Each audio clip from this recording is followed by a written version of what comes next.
The key turned halfway and stopped.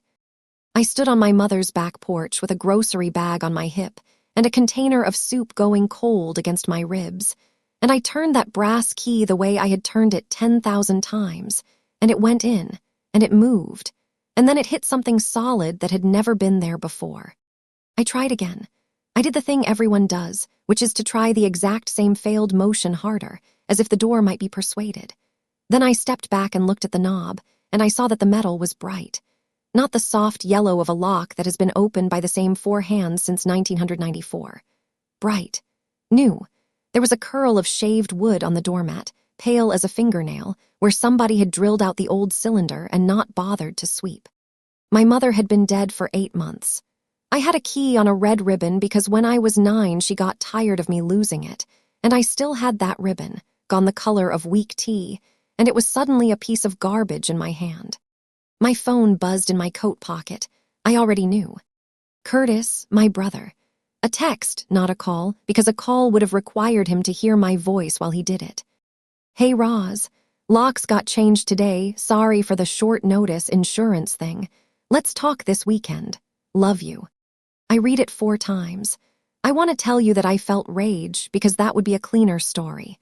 What I felt first was embarrassment.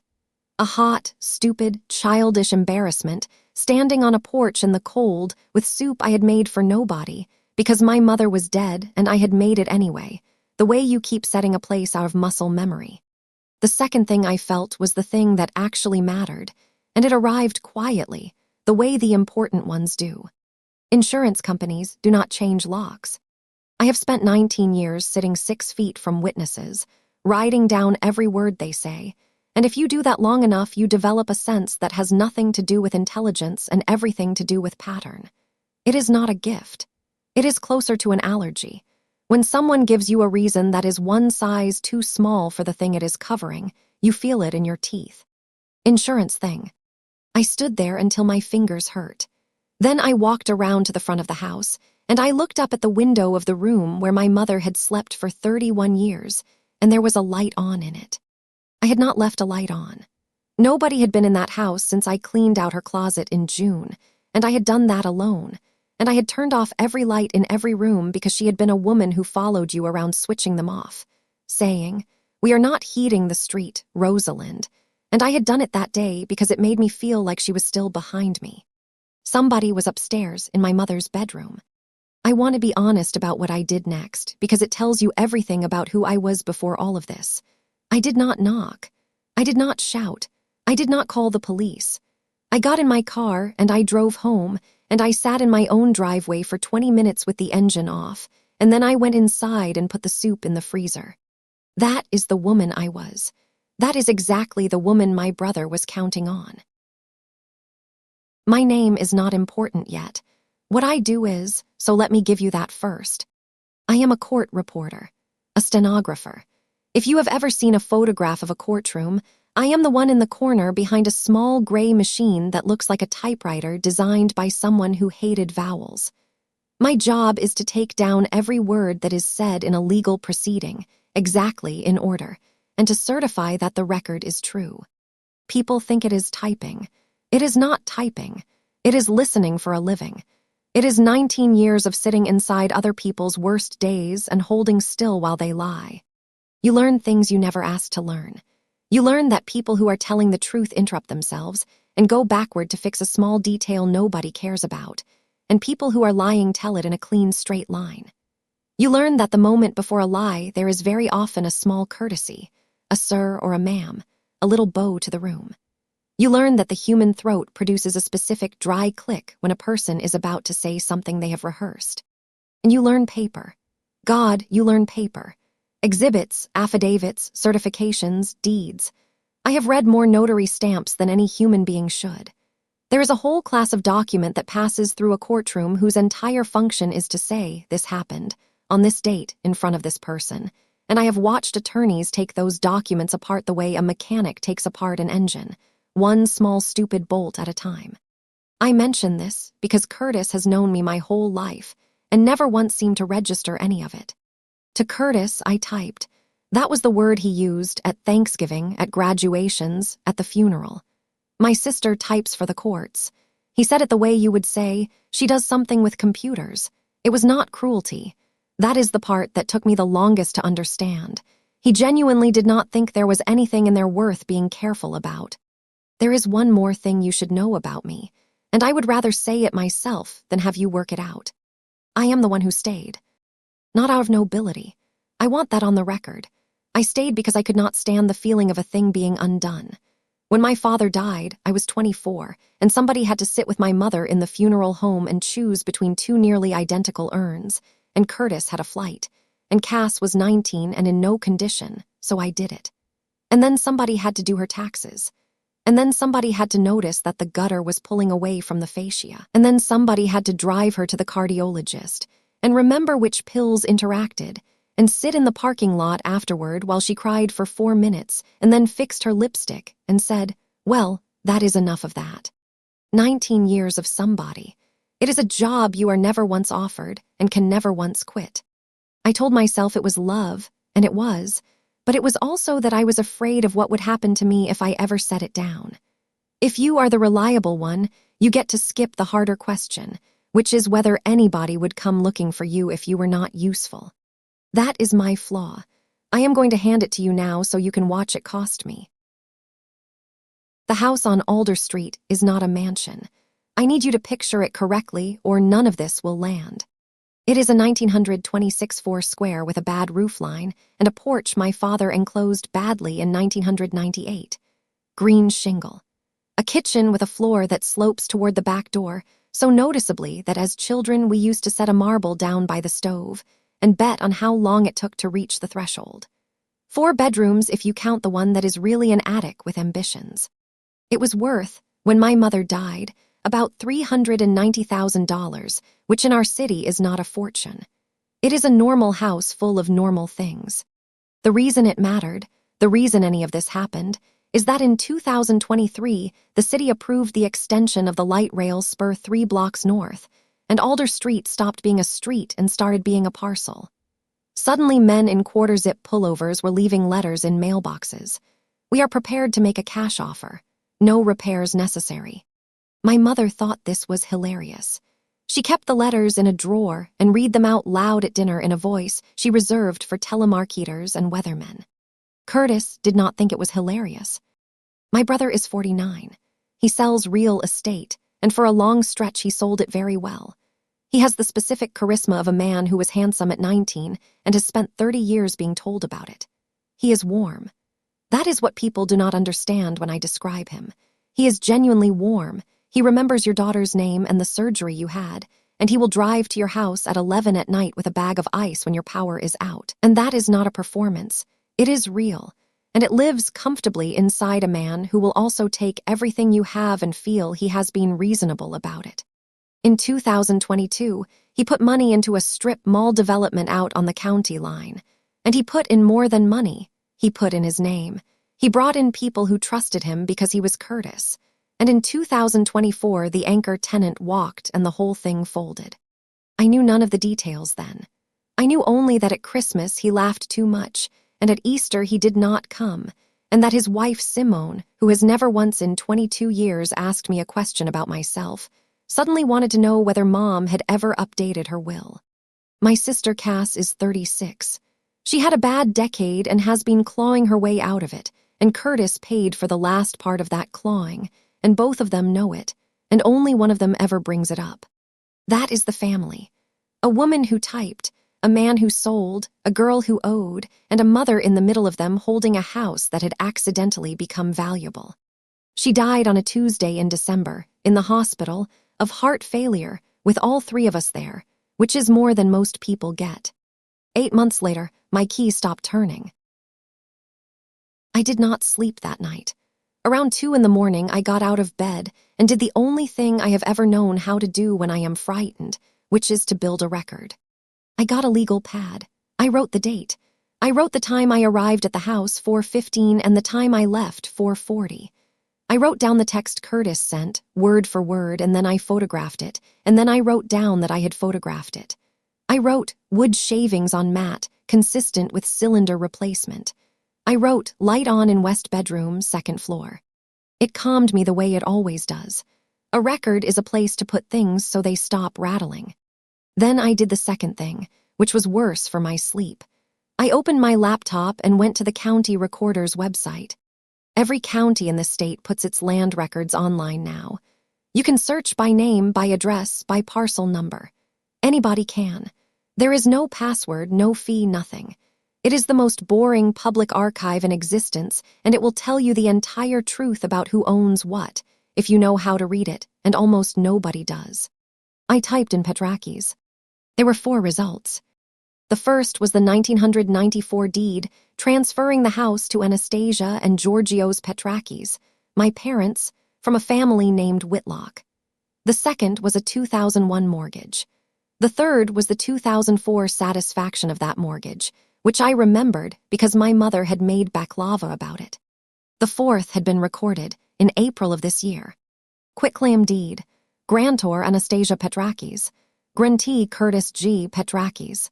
I sat with my hand over my mouth in a dark kitchen and read the word grantor 11 or 12 times, because a grantor is a person who gives, and the person who had given was 4 months dead by the date it was filed.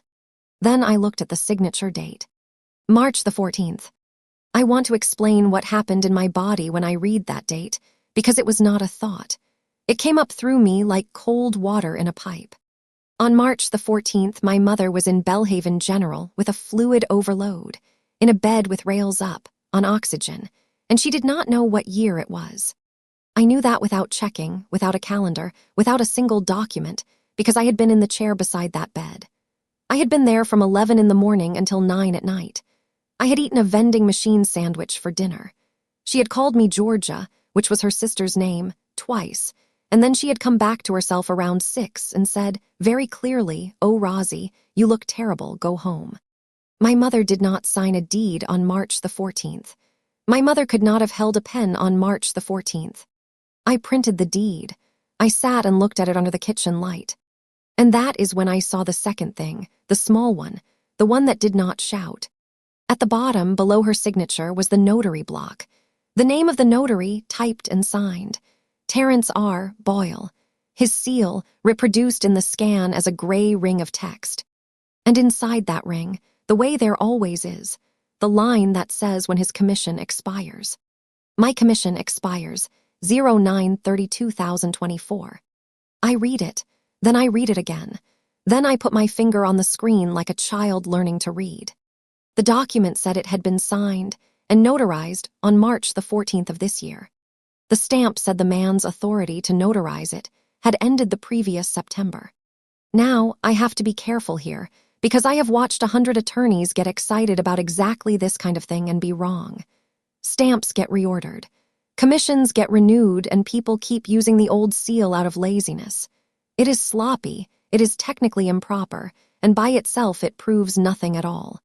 But it is a thread, and I have spent 19 years watching what happens when somebody pulls one. I did not sleep at all after that. At 6, I made coffee and stood at the window and watched the sky go the color of a dirty nickel, and I thought about the light on in my mother's bedroom, and about a man drilling out a lock in the middle of a Thursday, and about how you do not change the locks on an empty house unless you are afraid of a particular person walking into it. He was not securing a property. He was locking out a witness. Margot Akanjo has lived across the street from my mother since 1997 and has never once in that time been caught by surprise. She was a legal secretary for 34 years at a firm downtown that handled wills and estates and the occasional car accident, and she retired in 2016 and immediately became the most informed person in a 4-block radius. She is 71. She keeps her reading glasses on a chain and takes them off to insult you. I went to her Saturday morning with the printout in a folder because I did not trust my own reading of it. She made tea first. That is a thing about women of my mother's generation and Margot's, that no catastrophe is permitted to precede the kettle. Then she sat down across from me at her kitchen table with the little glass cat collection on the windowsill behind her, and she put on the glasses and read the whole page without speaking. She got to the bottom. She took the glasses off. "Who is Terrence Boyle?" she said. "I do not know." Yes, you do. I opened my mouth to say no, and then I did know. It arrived from somewhere far back. A younger man with a soft chin standing on our porch in a suit at my father's memorial, holding a foil tray. He was a friend of Curtis's, I said slowly, from high school. Terry. He sold cars, I think, or he was going to. He does title work now, Margot said, for 3 or 4 of the small agencies. I have seen his name on things. She put the glasses back on and read it again. Rosalind, look at me. Did your mother ever say one word to you about signing this house over to your brother? No. Not once. Not a hint. Not, oh, Curtis needs a favor. No, Margot, she was in Belhaven on the 14th. She was on oxygen. I was in the chair. Margot was quiet for a moment. Then she said something that changed the shape of the next 4 months of my life. Then you need to stop thinking of this as a family problem, she said. You are thinking about it like a daughter, and that is going to make you slow, and it is going to make you polite. A daughter will call her brother and ask him to explain. You cannot afford to be a daughter this month. What am I supposed to be? A witness, she said. You have been one for 19 years. Be one now. She got up, went to a drawer, and came back with a spiral notebook, brand new, the kind with the cardboard cover. She put it in front of me. Everything, she said, dates, times, who said what, not what you felt what was said. If he calls you, write it down after. If he comes to your house, write it down after. Never in front of him. I took it. My hands were not steady, and she saw that, and she did not mention it, which is the single kindest thing anyone did for me that entire winter. Margot, I said, how bad is this? She looked out the window at my mother's green house across the street, with its bright new lock. Your mother, she said, was not a careless woman. No. She was the least careless woman I ever met. She turned back to me. So the question you should be asking is not how did Curtis do this? The question is what did Anastasia do about it? I did not understand her then. I want you to remember that she said it in November. The call came Sunday afternoon, and it was Curtis at his very best, which is a genuinely dangerous thing. Rosie, warm, tired, a little rueful. I owe you an apology, and I am not going to make an excuse. That is a technique. I did not know then that he had learned it somewhere, a seminar or a book, but I know it now. Open with the apology so the other person has to spend their first 90 seconds being gracious. You changed the locks on Mom's house. I did, and the way I did it was garbage, and I am sorry. I got a call from the insurance carrier. They are doing this thing now with vacant properties, and the guy could only come Thursday, and I was in the car between showings, and I fired off a text like a jackass. A breath.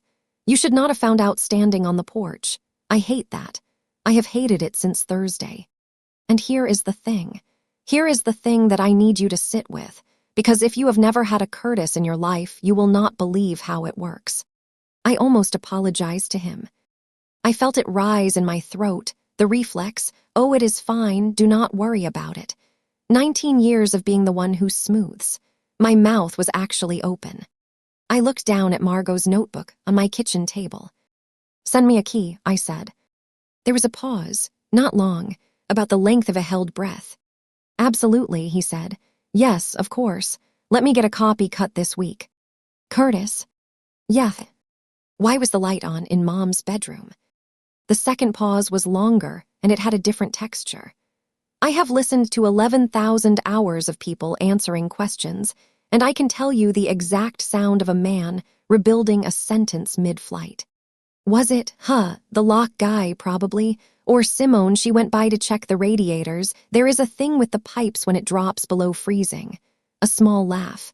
God, that house. Do you remember the marble, the kitchen floor? He was good. He was so good. He knew that the marble would go straight past every defense I had, because it was ours, because Cass used to cheat by tilting the pan, because Dad called it the Alder Street Derby. I remember, I said. We should talk about the house, he said. All 3 of us. Properly. Not on the phone.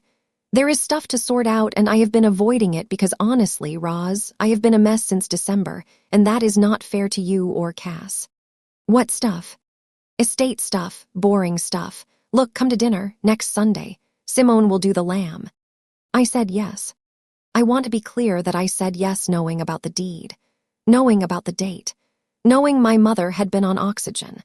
I said yes because some animal part of me still believed there was an explanation, and because it is genuinely very hard to accept that a person who is being kind to you is doing it with intent.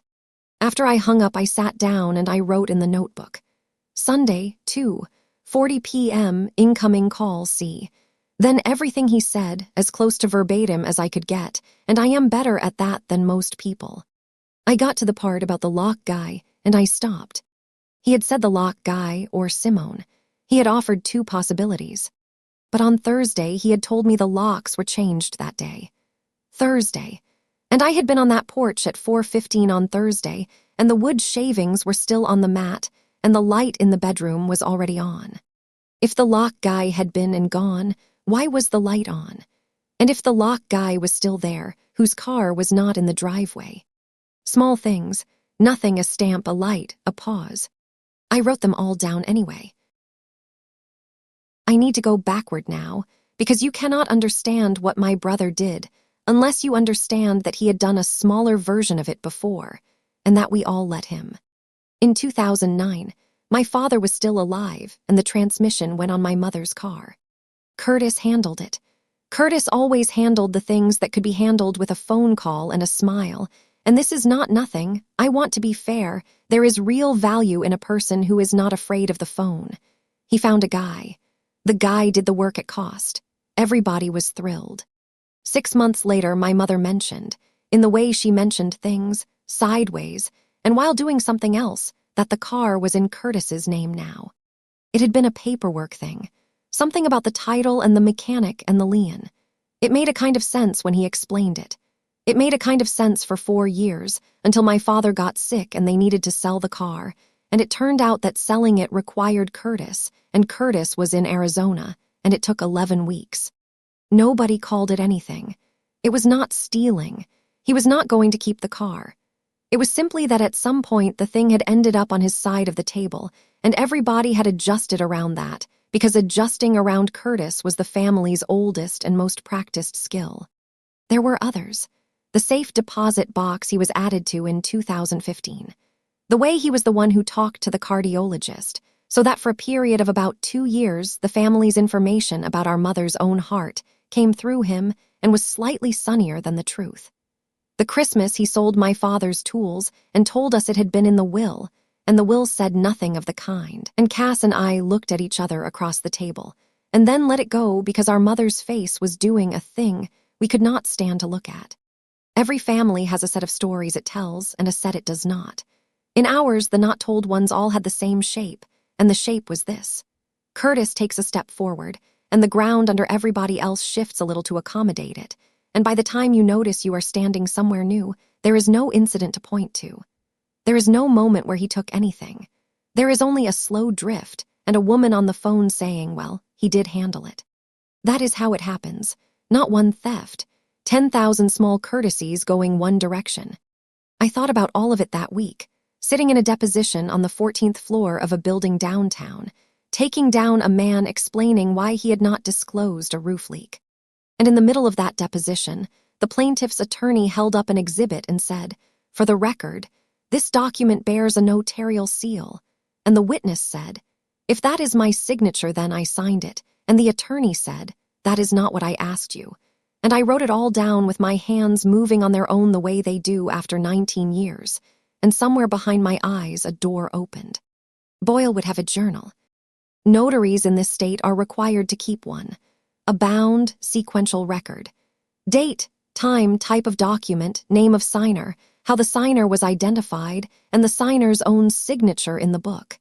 Every single act in order forever, and you keep it for 10 years after your commission ends. It is the most boring book in the world, and it is the only thing standing between a stamp and a forgery. If Terence Boyle notarized my mother's signature on March the 14th, there is a line in a book with her name in it, and next to it, in the column where the signer signs, there is either my mother's handwriting or there is not. And if there is nothing in the book at all, then the deed is a piece of paper somebody printed. I finished the deposition. I certified the transcript. I drove home the long way, along the river, with the heater roaring, and I felt, for the first time since the key stopped turning, something that was not fear. I felt like myself, which is to say, I felt like a person who knows where the record is kept. Simone did do the lamb. They live in a development out past the reservoir where the houses are large and the trees are 11 years old. Everything in that house is the color of oatmeal. There is a framed photograph in the entry of the four of them on a boat, and my mother is not in it, and I have never been able to decide whether that means anything. Cass got there before me.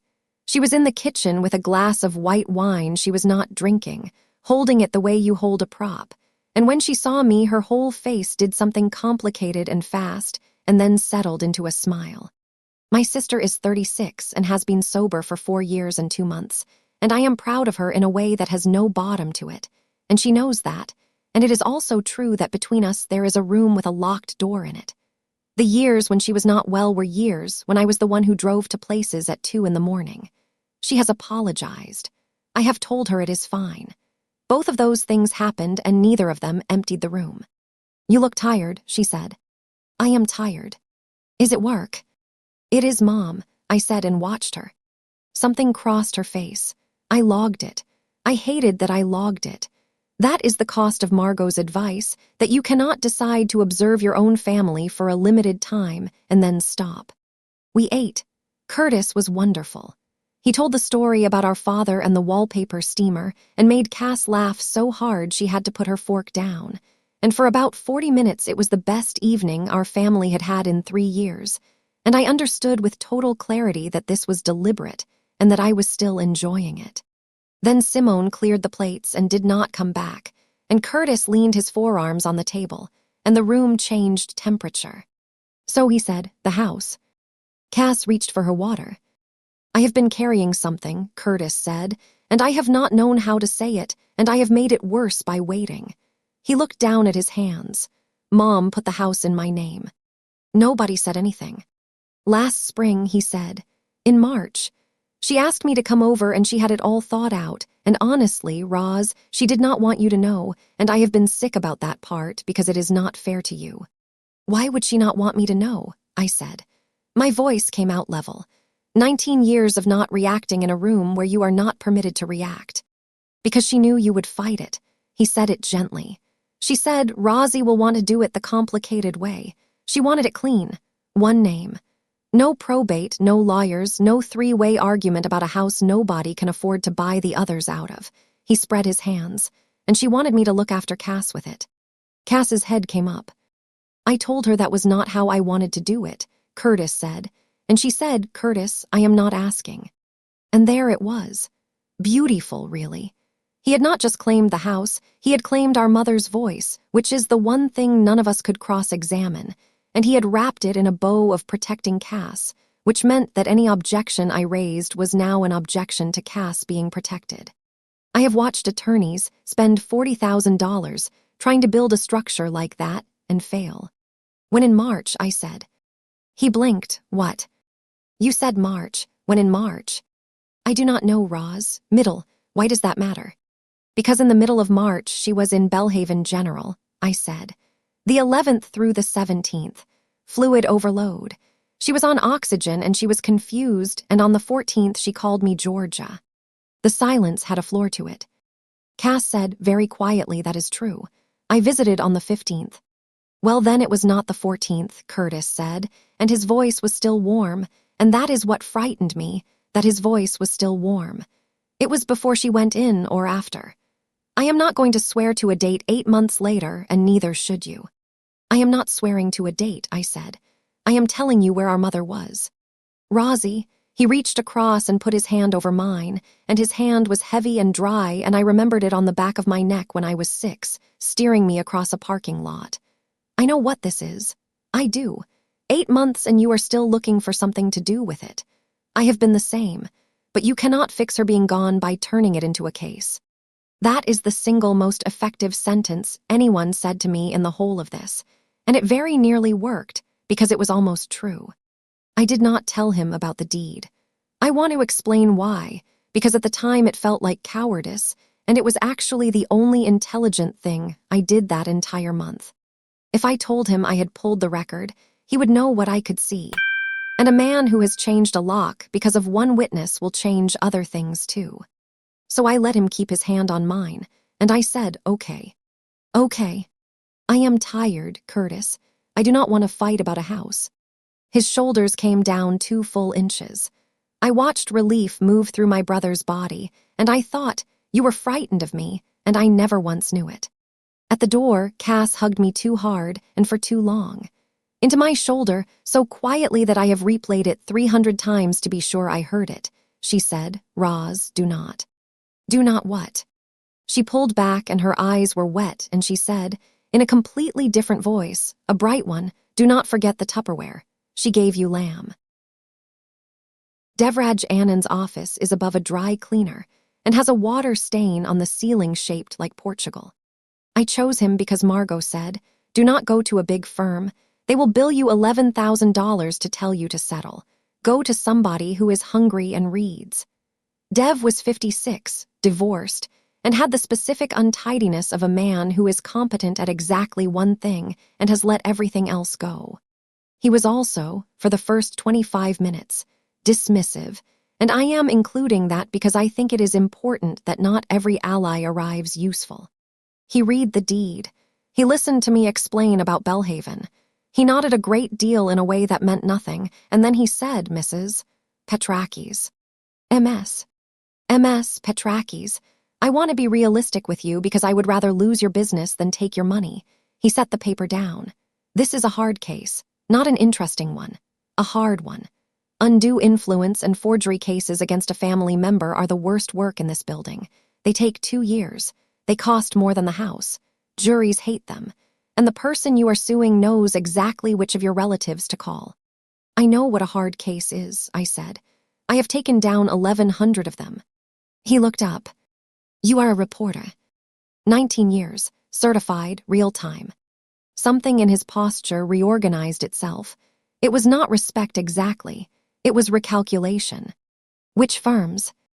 Holly's Brandt, Oakrek and Vaughn. The county on contract when they are short.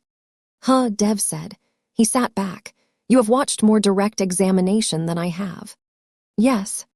Then you already know the problem, he said. Your mother is dead. She is the only person who could say I did not sign this. Everything else is inference. He tapped the page. So what have you got that is not inference? I put the second sheet on his desk. I had blown up the notary block to 200% on Margot's printer. He looked at it for a while. My commission expires 09/30/2024, he read out. The document is dated March of this year. Dev Anand went very still. Then he got up and went to a filing cabinet and came back with a slim booklet with a state seal on the cover and started turning pages with his thumb. It could be an old seal, he said, not to me. It could. People are lazy. They order new stamps and use the old one until it runs out. He kept turning. It is a defect, not a fraud, on its own. He found the page. He read. He put his finger on a line and read it again. But I said, But said Dev, he has to keep a journal. Yes. And the journal has to show the identification he used, and the signer's signature, and the date. He looked up at me over the booklet, and for the first time he looked like a man who was enjoying himself.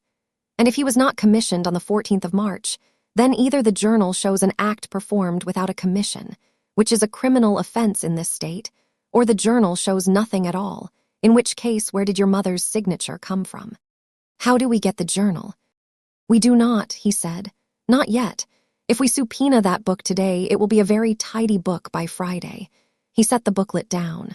MS. Petrakis, I am going to say something and I want you to actually hear it. From this moment, the most valuable thing you have is that your brother believes you are not looking. I know. Do you? Because you are going to want to tell your sister. I did not answer that. There is one more thing, Dev said.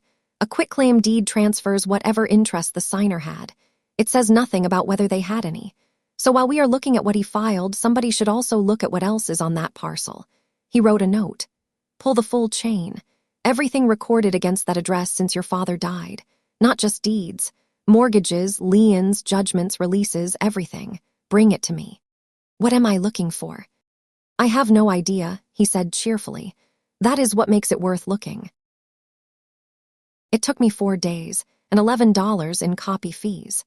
The county recorder's office is in the basement of the courthouse annex, and I know the woman behind the counter, whose name is Priscilla, because I have been coming into that building for 19 years, and I have learned that if you are kind to the people at the counters, you will eventually be handed the world. I asked for the full grantor grantee index on the parcel. She showed me how to run the microfilm for the older instruments and left me alone for 2 hours. Here is what was recorded against my mother's house: the 1994 purchase deed, the 2001 mortgage, the 2004 satisfaction. Then nothing at all for 19 years, which is what a paid-off house owned by a careful woman looks like. Then, in September of 2024, a document titled Durable Power of Attorney, naming Curtis G. Petrakis as attorney, in fact, for Anastasia Petrakis. Then, in November of 2024, a home equity line of credit in the amount of $185,000, secured against the property, executed by Curtis G. Petrakis as attorney, in fact. I sat in a basement under fluorescent lights, and I felt the floor tilt the way the kitchen floor tilted, everything rolling slowly toward the back door. $185,000. My mother had lived on Social Security and a small pension from the school district. In November of 2024, she had $3,100 in a checking account at Belhaven Credit Union, because I had helped her balance it at her kitchen table in December, 6 days before she died, and she had made a joke about being a woman of means. The house had been carrying a debt of $185,000 for a month before she died, and she never knew. That is when it stopped being about a house. I want to describe the specific quality of that moment, because everything before it I could still explain to myself as a misunderstanding, and everything after it I could not. Up to that basement, there was a version of the story where my brother had panicked, done something stupid with a date, told himself a story about what Mom wanted. A bad thing done badly by a frightened man. You do not take $185,000 out of your mother's house by accident. And you do not do it in November and then produce a deed dated the following March, unless the deed exists to cover the loan. That was the moment the shape of it finally showed itself. He had not forged a deed to steal a house. He had forged a deed because he had already spent the house, and a dead woman's estate was about to go through probate, and probate would have found the loan. I made copies of everything. My hands were shaking so badly that Priscilla asked if I needed to sit down, and I said, "No, thank you, I am just cold," and she said, "It is freezing down here, they never fix it." In the car, I called Dev and got his voicemail and did not leave a message, because what I had to say was not for a machine. Then I sat in the parking garage on level 3, and I did the arithmetic I had been avoiding for a week. If the loan was taken in November and the deed was dated in March, then between those 2 dates my mother was alive, and confused, and in and out of Belhaven, and every single person in the family had been told the same 3 sentences about how she was doing, and all of them had come from Curtis. And on the 15th of March, 1 day after a document says she signed away her home, my sister Cass visited her in the hospital. Cass, who had hugged me at the door and said, "Do not." Cass, whose debts had been paid by our brother. I put my head back against the seat, and I thought, "Please, not you." And underneath that, in a smaller and much colder voice, the part of me that has been in 1,000 courtrooms said, "Of course, her." Somebody had to witness the signature. That night, I did the thing I had been refusing to do since December. I have a folder on my phone. It is not labeled anything. In it are 19 voicemails from my mother, going back 4 years, because at some point I worked out how to save them off the carrier and onto the device, and I did it on a Sunday afternoon in a mild panic when her cardiologist used the word trajectory. I had not played a single one since she died. I had checked twice that they were still there, which is a different thing.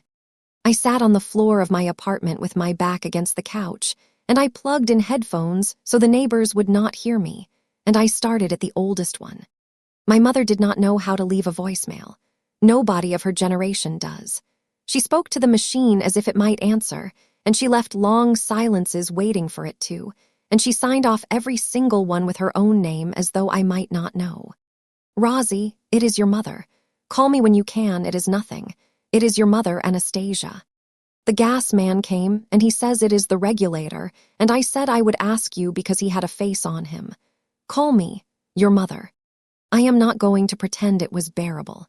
It took me 2 hours to get through 19 messages that add up to under 14 minutes because I kept having to stop. But I was also, underneath the part of me that was coming apart, working. That is the thing about a profession. You cannot put it down. Some cold clerk at the back of my head was listening for dates. Message 11. The 22nd of July. Her voice tight in a way I had not heard and fast, and she never spoke fast. Rosie, it is your mother. Nothing is wrong. I want to say that first because I know you. Nothing is wrong. I do not need anything. I just wanted to hear your voice and you are working, so call me tomorrow, not tonight. Tomorrow is fine. It is your mother. I had called her the next day. I remembered it dimly from a car park somewhere between 2 depositions, and she had been perfectly normal and had talked about somebody's dog. Nothing is wrong. I want to say that first because I know you. I sat with my hand over my mouth. Message 15, the 9th of October. Rosie, it is your mother. I had a very good day today. I want you to know that, because you worry and you do not say so, and it makes your face look like your father's. I got a thing done that I have been meaning to do. I am not going to tell you what because you will fuss and you will want to help, and you will do it better than me, and I do not want it done better. I want it done by me. A long pause, long enough that I had once thought the message had ended. Anyway, I am very tired now, that is all. It is your mother, Anastasia. I played it 4 times. I got a thing done that I have been meaning to do. At the time, in October, I am almost certain I did not call her back that day. I think I texted her a heart. I think I was in a car park. I think I assumed she meant the gutters, or the church raffle, or the cardigan she had been mending since spring. Now I want you to understand the exact nature of what I felt, sitting on my floor at 1 in the morning with those words in my ears, because it was not triumph, and it was not even really discovery. It was the specific grief of receiving a message 11 months late. She had told me. She had picked up the phone on the day she did it, and she had called her daughter to say, I did something today, and she had done it in the only way she could, which was to refuse to say what, because saying what would have meant saying why, and saying why would have meant saying out loud, to me, in words, that her son was stealing from her. She could not do that, not to me, not about him. So she left a message about a good day, and she hung up, and she waited to see if I would ask. And I sent her a heart from a car park. I want to be careful here, because there is a version of me that has spent a great deal of time since then punishing myself with that, and it is not useful, and it is not even accurate. I was working. She had called specifically at a time she knew I would be working, which is a thing she did constantly and deliberately for 20 years, so that she could say she had called without ever being a burden. That was the arrangement. She would not ask, and I would not ask, and we would both call it consideration. I wrote the date down in Margot's notebook anyway. October the 9th. Got a thing done, will not say what. Underneath it I wrote, ask Margot what day in October she drove her. Margot could not tell me. She said October. She said before the weather turned. She said her hip was bad, so it must have been after the injection. And she went and got her calendar, and there was nothing written on it because you do not write down other people's secrets. It sat in that notebook for 4 months. A date with nothing attached to it. I have thought a lot about the fact that I had the answer in my own handwriting in January and could not see it until March, and about how much that cost, and about how there is no version of a life where you recognize the important thing at the moment it arrives. That is not how any of it works. You get the message. You put it somewhere. And then one day you are standing in front of a wooden counter with a brass grill, and a woman says a date out loud, and every single thing you have been carrying rearranges itself at once.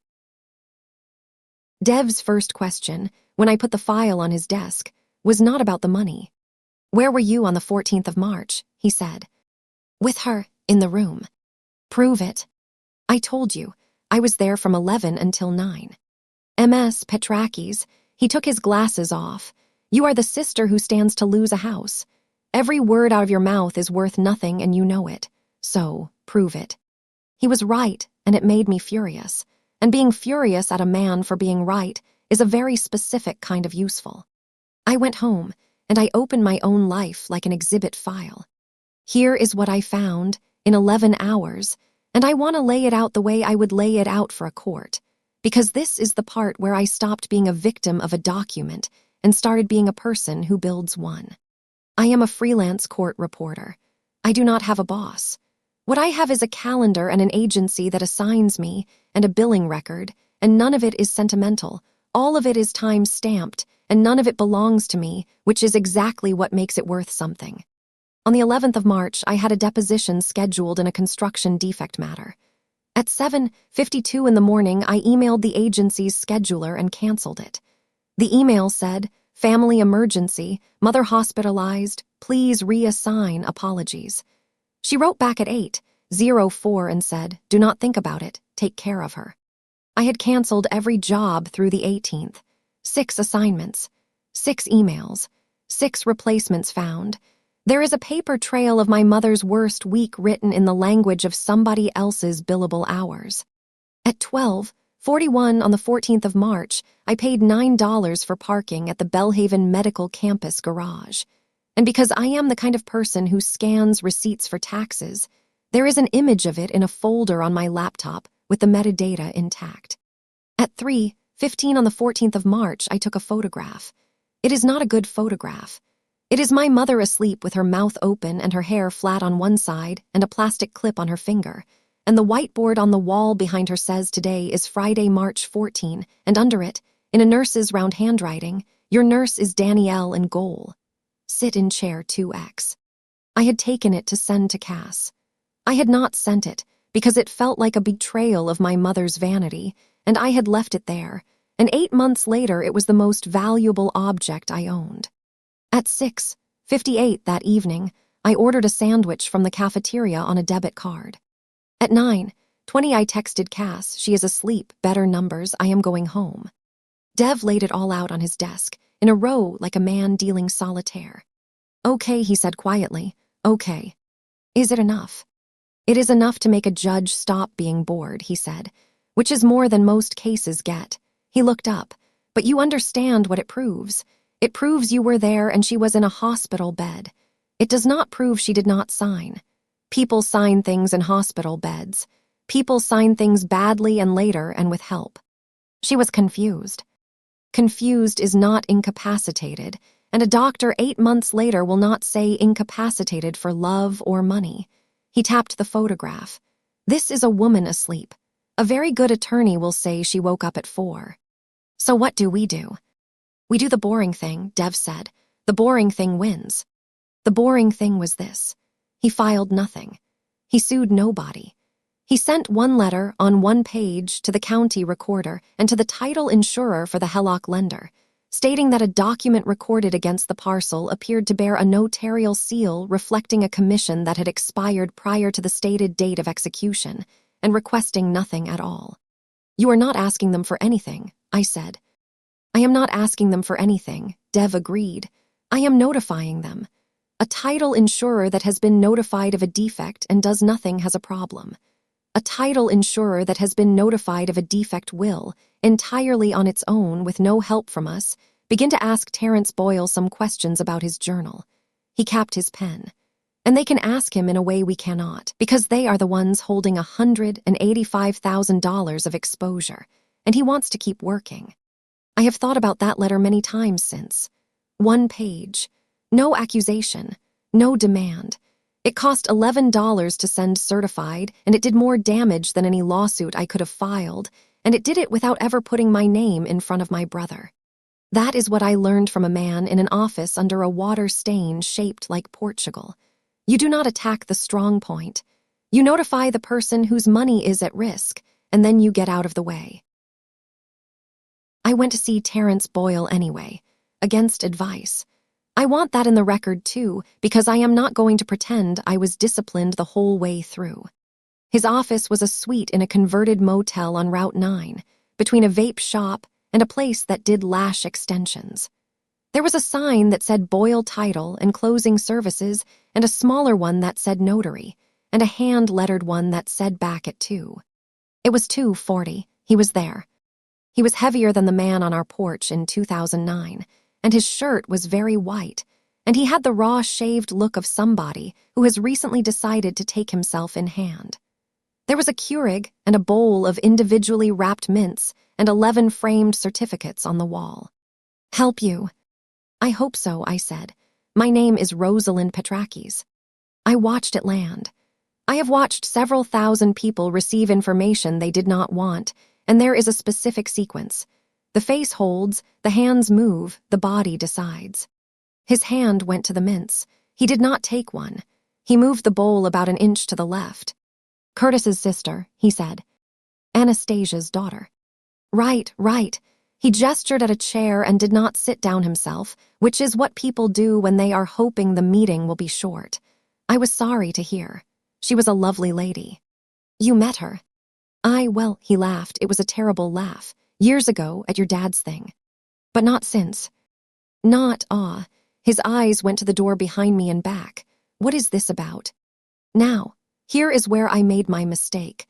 And I made it because I am human, and because I had been carrying $185,000 around in my chest for 4 days.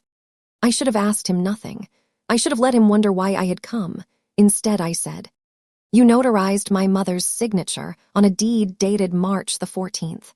I would like to see your journal entry." And I watched a frightened man become a dangerous one, which takes about a second and a half. "You need to talk to Curtis," he said. "I am asking you. It is a public duty. The journal is not private." "You need to talk to Curtis," Boyle said again, and now his voice had gone flat and he had both hands on the back of the chair he had offered me. "I do not know what he told you, but I am not getting in the middle of your family. I did a job. I did it right. Everything I do right. That is my whole business. That is my name on that door." "Then show me the book." "Get out of my office." I stood up.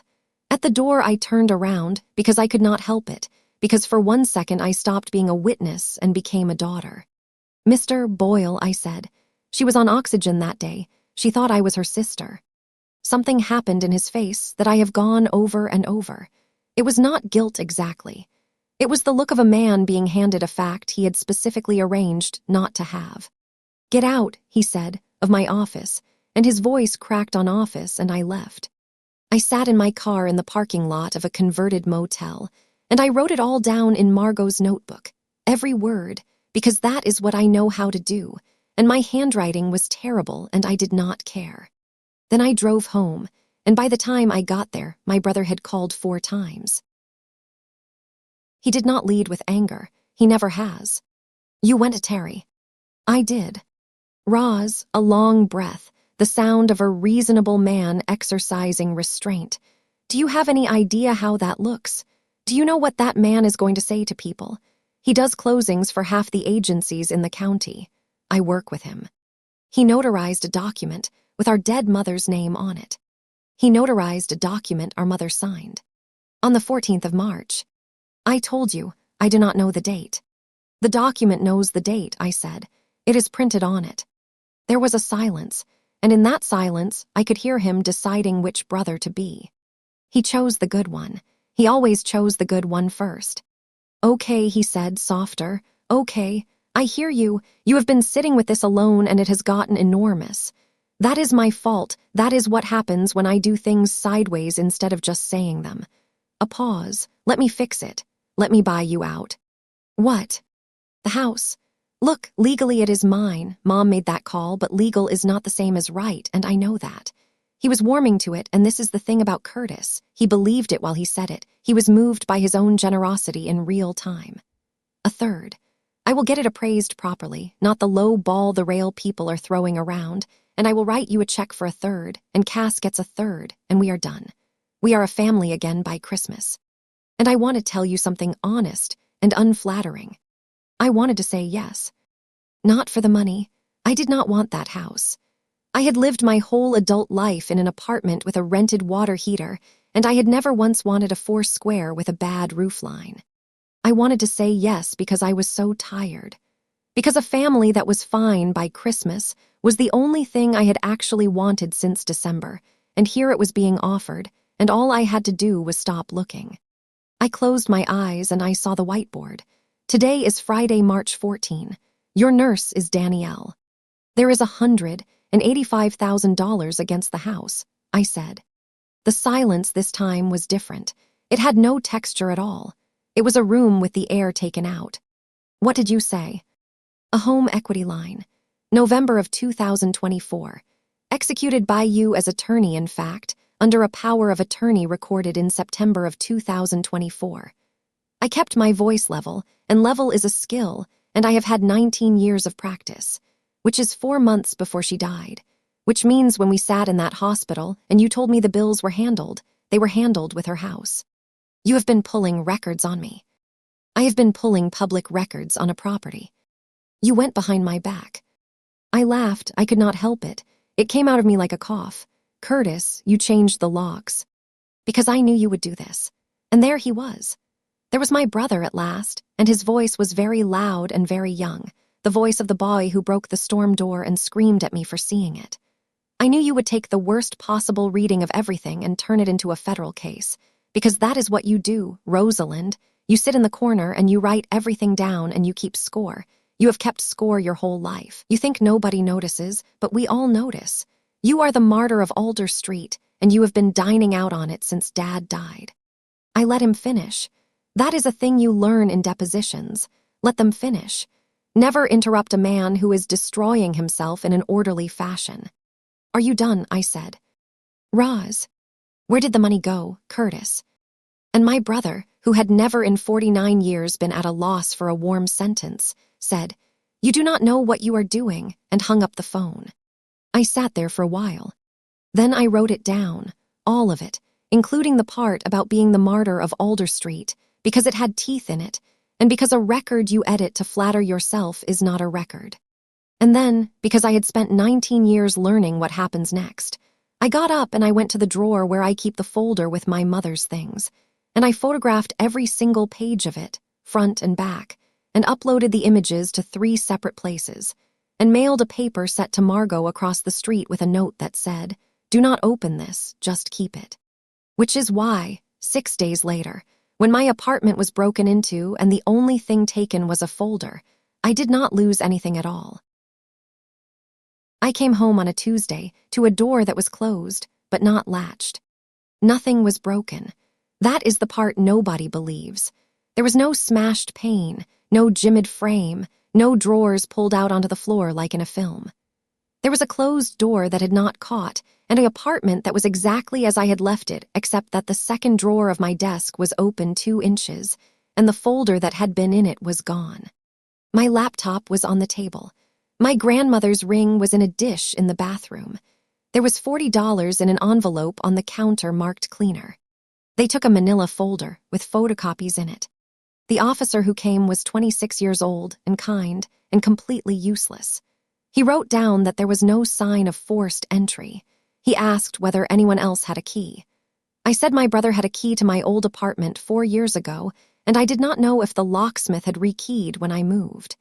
He wrote that down in a way that made it clear he was writing it down to be polite. Ma'am, is there anything of value missing? Photocopies, I said, of public records. He looked up. Then he looked around my apartment, at the shelf of certification manuals and the machine in its case by the door. And he said, very gently, Are you feeling okay? I want to be fair to him. From where he stood there was a woman with no broken lock saying somebody had taken paper. I have sat through enough testimony to know exactly how that reads.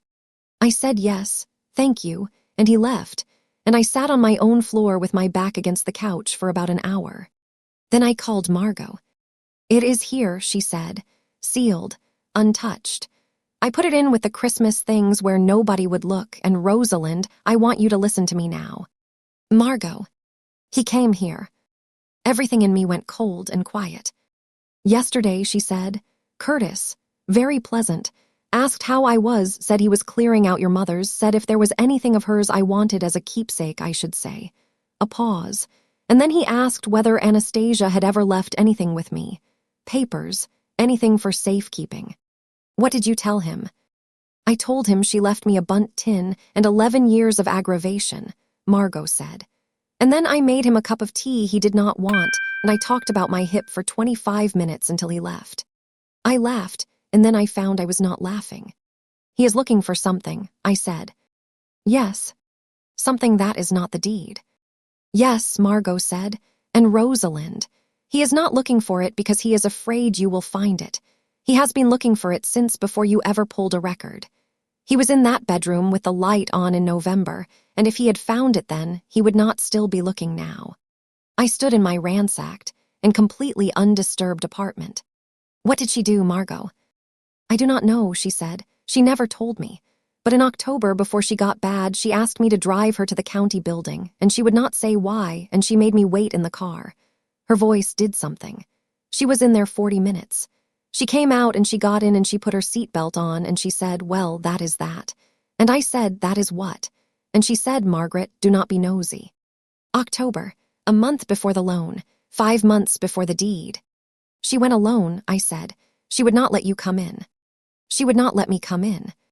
I closed my eyes and I saw my mother, 4'11", in her good coat, holding her purse with both hands, walking into a county building alone at 81 years old to do a thing she would not name. Margot, I said, I have to ask you something and I need you to think before you answer. Did she ever say anything to you about Cass and money? The pause went on a long time. Once, Margot said, in the summer, she said, my son has bought my daughter. She said it exactly like that, and then she changed the subject, and I did not push her, and I have thought about it every day since she died. I did not confront my sister. I want to be precise about that, because the word confront is wrong and it matters. I went to her apartment on a Sunday with 2 coffees, and I sat on her couch, which is the same couch she has had since she got out, a blue one with a burn mark she covers with a cushion, and I asked her about our mother's hands. What? Her hands, at the end. Do you remember what they were like? Cass looked at me, then she looked at her coffee. Purple, she said, the backs of them, from the Roman 4, and her nails were long because nobody had done them and she would have hated that. Her mouth went. I did them, in the hospital, in February. She kept saying I was doing it wrong. You were. I was, Cass said and gave a wet laugh. I really was. We sat there. Cass, could she hold a pen in March? My sister put her coffee down on the floor, very carefully, the way you set down something when your hands have stopped being reliable. Do not do this, she said. I am not doing anything. I am asking you what you saw. Roz. Because I have the deed, I said. I pulled it from the recorder. It is public. Anybody can pull it.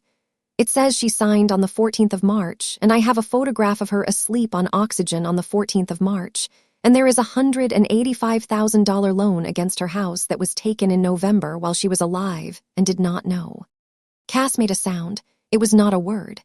And there is a witness line on that deed, I said, and I have not looked at whose name is on it, because I have been afraid for 11 days to look, and I am asking you, right now in this room, before I look. That was a lie. I had looked. I had looked the first night in the kitchen at 2 in the morning, and I had seen my sister's name in the witness block in her own round handwriting, and I had closed the laptop and gone and stood in the shower with my clothes on. I lied because I needed her to tell me and not to be told. There is a difference, in a room and in a courtroom, between a person who confesses and a person who is caught, and the difference is the whole rest of your life with them. Cass put both hands over her face. It was not like that, she said into her palms. Tell me what it was like. It was at his kitchen table, she said. In April. After. It was after, Roz. She dragged her hands down. Her eyes were red and enormous. He said Mom had signed it in the spring and Terry had messed up the paperwork and it needed a witness line filled in so it could get recorded, and it was a formality, and he had a stack of stuff. He had like 6 things, insurance and the car and this, and I signed all of it in about 4 minutes because he was standing there, and Simone was making coffee, and I did not read a single word. You witnessed a signature you did not see. Yes. In April, on a document dated March. Yes, Cass. I know. Do you know what that is? I know what it is. She was shouting suddenly and then just as suddenly not. I know exactly what it is. I have known since the day you asked me at Simone's what day in March it was because I sat there and did the maths and I have not slept properly since. She pressed the heels of her hands into her eyes. I have $22,000 of his money in me, Roz. Rehab and the car and the deposit on this place. He has never asked for a cent of it back. Not once. Do you understand what that does? He does not have to threaten me. He has never threatened me. He just has to be sad. And there it was, the most efficient leash ever invented. Not a debt. A kindness kept warm and turned very slowly. I sat on my sister's blue couch with the burn mark, and I felt the last of my anger at her drain out through the floor, and something much heavier take its place. She knew, I said. What? Mom knew. About the money he gave you. She told Margot my son has bought my daughter. Cass's face came apart. It is the only time in my life I have watched a person hear something that reorganized their entire history in 1 second. She never said anything to me. She whispered. No, she would not have. She would have thought it would break you. I took her hand. It was freezing. Cass. In October, she made Margot drive her to the county building and she went in alone and she would not say what for. My sister looked at me. What did she do? Cass said. I do not know yet, I said. But I think she knew everything, and I think she did something about it, and I think Curtis has been looking for it in that house since the day she died. That is why the light was on. That is why the locks are new. He is not keeping me out of a house he owns. He is keeping me away from something in it he cannot find. Dev's letter did its work in the 3rd week of January. He did not tell me it had. What happened was that Terrence Boyle's attorney sent a letter to the title insurer, unprompted, enclosing a copy of a page from a notary journal, and the title insurer's counsel forwarded it to Dev as a courtesy in the way that lawyers do when they want to see somebody's face. Dev called me at 6 in the evening and said, "Come now, and do not speed, and do not call your sister." The page was a photocopy. It showed a bound journal ruled with columns. Entry 1, 184. Date March 14. Document quitclaim deed. Signer Anastasia Petrakis. Identification state ID with a number, and in the last column the signature of the signer. It was my mother's signature, or it was very close to it. The had her particular collapsed loop. I looked at it for a long time. Well, Dev said, watching me. He wrote it in, I said. Prove it. I put my finger on the page. Entry 1184, I said. Look at the entries above and below. Dev leaned in. Entry 1, 183 was dated March 11. Entry 1, 185 was dated March 12. He put the 14th between the 11th and the 12th, I said, and I heard my own voice go strange and far away. A notary journal is sequential. It is the entire point of it. You cannot have the 14th in between unless he had a blank line, Dev said softly. Unless he had a blank line. We sat there in an office above a dry cleaner with a photocopy on the desk between us. He skipped a line at some point, Dev said. Sloppy. Everyone does it. You leave a line, you move on. And then months later, somebody needs a March entry, and there is one empty row sitting there in the middle of March, and it is the most tempting rectangle in the world. It puts him in it, I said. Not just Curtis, him. It puts him in a felony, Dev said. Which means from tonight, Terrence Boyle has a completely different set of interests than your brother does. And MS. Petrakis, that is worth more than the house, the loan and the deed put together. I should have been elated. I want to record that I was not. I was looking at the photocopy, at a dead woman's name written in a book by a man in a converted motel, and all I could think was that somebody had practiced my mother's signature. Somebody had sat down with a pen and something of hers to copy from, and had practiced, and had got the collapsed loop on the almost right. Somebody had needed something of hers to copy from, which meant somebody had been through her things, which meant that light in the bedroom in November had not been the first time. Her name was Yolanda Cruz, and she had washed my mother's hair. For 19 months, from the spring of 2023 until the middle of February this year, A woman from an agency came to the house on Alder Street 3 mornings a week to help my mother with the things my mother had stopped being able to do and would rather have died than admit to. Bathing, compression stockings, the stairs. I had met her perhaps 11 times. I had thanked her in the way you thank someone in a doorway while looking at your phone for the parking app. I could not have told you her last name in December. I found it on an invoice in the folder Margot had been keeping for me because my mother paid her privately for 1 extra morning a week, out of her own account, in cash, and wrote it in her check register in her terrible handwriting as Yolanda Extra. The agency would tell me nothing, which is correct, and which I told them I understood while wanting to put my fist through a wall. I found her the way anybody finds anybody. A church bulletin from a parish 40 minutes north that had thanked the Cruz family for the funeral luncheon. A first name and a last name and a town. She had left the agency in February and moved to be near her daughter, and I drove 2 hours and 40 minutes on a Saturday in January through country that got flatter and emptier the whole way, and I knocked on the door of a duplex with a plastic snowman still up in the yard. And when she opened it, she knew me instantly, and her face did something I was not prepared for. She said, "Oh, Mija. Oh, I am so sorry about your mother." And I stood on a stranger's step in a town I had never been to and cried for the first time in front of anybody at all. She made me sit down. She made me eat something, which I did not want and which turned out to be the first meal I had finished in 9 days.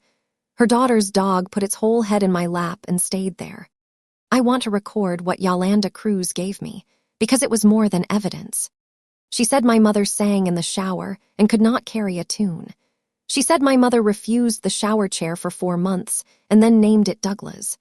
She said that when the pain in her legs was bad, my mother would talk about my father, and that she talked about him the way you talk about somebody who is in the next room. She said she talked about you all the time. She did not, I said. All the time, Yolanda said, and she was not being kind, she was correcting me with a slight impatience. Rosalind this, Rosalind that. My daughter does the courts. My daughter can read anything, you put anything in front of her. She shook her head. She was very proud and very annoying about it. I put my hands over my face, and Yolanda waited, and her daughter's dog leaned harder against my shin. Then I asked her about July. She went quiet. She looked at the table for a while. There was a day, she said. Tell me. A man came. In the afternoon when I was doing the laundry, so I was in the basement, but the vent, you know, you hear everything through the vent in that house. She glanced up, her son. Curtis. He had papers. She made a small motion with her hand, a stack. He was very nice. He is always very nice. And she said no, and he kept talking, and she said no again, and then he was not nice anymore, not shouting, but she pressed her lips together. Cold. He said things about how much he had done and how nobody ever, you know, that kind of thing. And she said, Curtis, I said no. And then he was very nice again, Yolanda said. That was the worst part. 15 minutes and he was making her laugh. Did you see the papers? No. Did she say anything to you afterward? Yolanda Cruz looked at me across a kitchen table with a plastic tablecloth on it, and she said the sentence that I have carried every day since. She said, Yolanda, how do you keep a thing safe from your own children? I did not say anything for a while, neither did she. What did you tell her? I told her I did not know. Yolanda's eyes were wet and angry. I told her, Mrs. P., you go to a lawyer, and she got very stiff with me. She said, we do not do that in this family. She wiped her face with the flat of her hand, and then in October she asked me to help her get her good coat off the top shelf because she had an appointment. And she would not say what appointment. And I thought, good for you. She could not help me. That is what I drove 2 hours and 40 minutes home with, and it is important, because this is the part of a story like this that nobody tells you about. Yolanda Cruz left the agency in the middle of February. She was not in that house in March. She never saw my mother in the hospital. She could not say one single word about the 14th of March, which was the only date that legally mattered, and she had no documents, and the conversation through a laundry vent in July was hearsay 6 different ways. I called Dev from a gas station outside a town called Pell with my hands, shaking from cold and coffee. She is not a witness to the deed, he said. I know. She is a witness to a state of mind, which matters enormously if we ever get to an undue influence claim, and matters not at all to a judge deciding whether a signature is genuine. A pause. MS. Petrakis, listen to me. You just drove 5 hours and got nothing you can use, and you sound like the happiest you have sounded since November. She said my mother talked about me all the time. Dev was quiet for a moment. Then it was not nothing, he said. There is one more thing about that day, and I did not understand it for 2 months. When I was leaving, standing at the door with my keys, Yolanda said, your mother had a little book. A book. Not a book, like she made a shape with her hands, small, flat, for appointments. From the pharmacy, they give them free with the calendar in it. She wrote everything in it. Every time she took a pill, when the waterman came, everything. I never saw it. She kept it in her purse. Her purse, which had come home from the hospital in a plastic bag with the words patient belongings printed on it, and which Curtis had carried out to his car in December because I was crying too hard to hold anything, and which I had not seen since. The ambush came on the 4th of February, in a conference room downtown with a view of the river, and I did not see it coming even though I should have. Curtis's lawyer had proposed what she called a family settlement conference, which is a real thing and is often a good thing, and Dev said we should go, because you learn more in 90 minutes across a table than in 9 months of letters. Cass was already there when we arrived. She was sitting on Curtis's side. Not beside him. 2 chairs down with a gap, and she had her coat still on and her bag in her lap like somebody at a bus station. And when I came in, she looked at me and then at the table. There was a document at every place. 11 pages. Family settlement agreement and mutual release. The lawyer walked us through it, and she was very good. Under the agreement, the 3 of us would agree that the house had been transferred during our mother's lifetime, that no party would contest the transfer or seek to reopen any question about it, that each of Cass and I would receive $110,000 payable on the closing of a sale, and that all parties would release all claims against all other parties. There was a paragraph headed non-disparagement. There was a paragraph headed confidentiality. There was a paragraph, on page 9, in which the parties acknowledged that no party had engaged in any wrongdoing and that no allegation of wrongdoing had been made. I read that paragraph 3 times. Then I looked up. You want me to sign a document that says nobody accused anybody of anything, I said. It is standard, the lawyer said. It is $110,000 for my mother's signature, I said. Roz, said Curtis. And 110 for my sister's, which is convenient, because my sister's is the one on the witness line. Cass made a small sound. That is unnecessary, Curtis said quietly. It is the entire point. And I heard my own voice go up in a conference room in a building where I have worked for 19 years, and I made myself stop and put my hands flat on the table. You are not settling with me. You are buying the 2 signatures that could put you in a courtroom, and you are paying for them out of a house you cannot legally sell. The lawyer said, my client's position is that the transfer was valid. Then he does not need a release. Nobody said anything. And then Cass said, to the table, I want to do it. I turned to look at her. I want to do it, Roz. Her voice was thin and very fast. I have thought about it. It is $110,000 each, and it is over, and nobody has to sit in a room and be asked about anything. And Mom is gone either way. She is gone either way, and none of this brings her back, and I cannot. She pressed her fist against her mouth. I cannot do a year of this. I am not built like you. I want to tell you that I was gentle with my sister in that moment. I was not.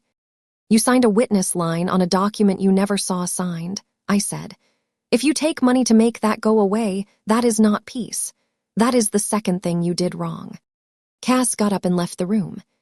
Dev, beside me, did not move a muscle and said, in a perfectly level voice to the lawyer, we will respond in writing, and gathered his papers. In the elevator, he said, that was the correct legal position and the worst possible way to say it. I know. She was not asking you for permission. She was asking you to tell her she was allowed to be tired. I looked at the numbers going down.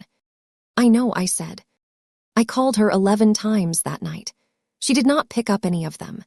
3 weeks later, she sat in a witness box and told the truth about April with her hands shaking, and she did that entirely on her own, and I have never taken 1 ounce of credit for it, and I never will. My brother is not a stupid man, and a cornered man who is not stupid does not defend. He attacks the thing that makes you credible.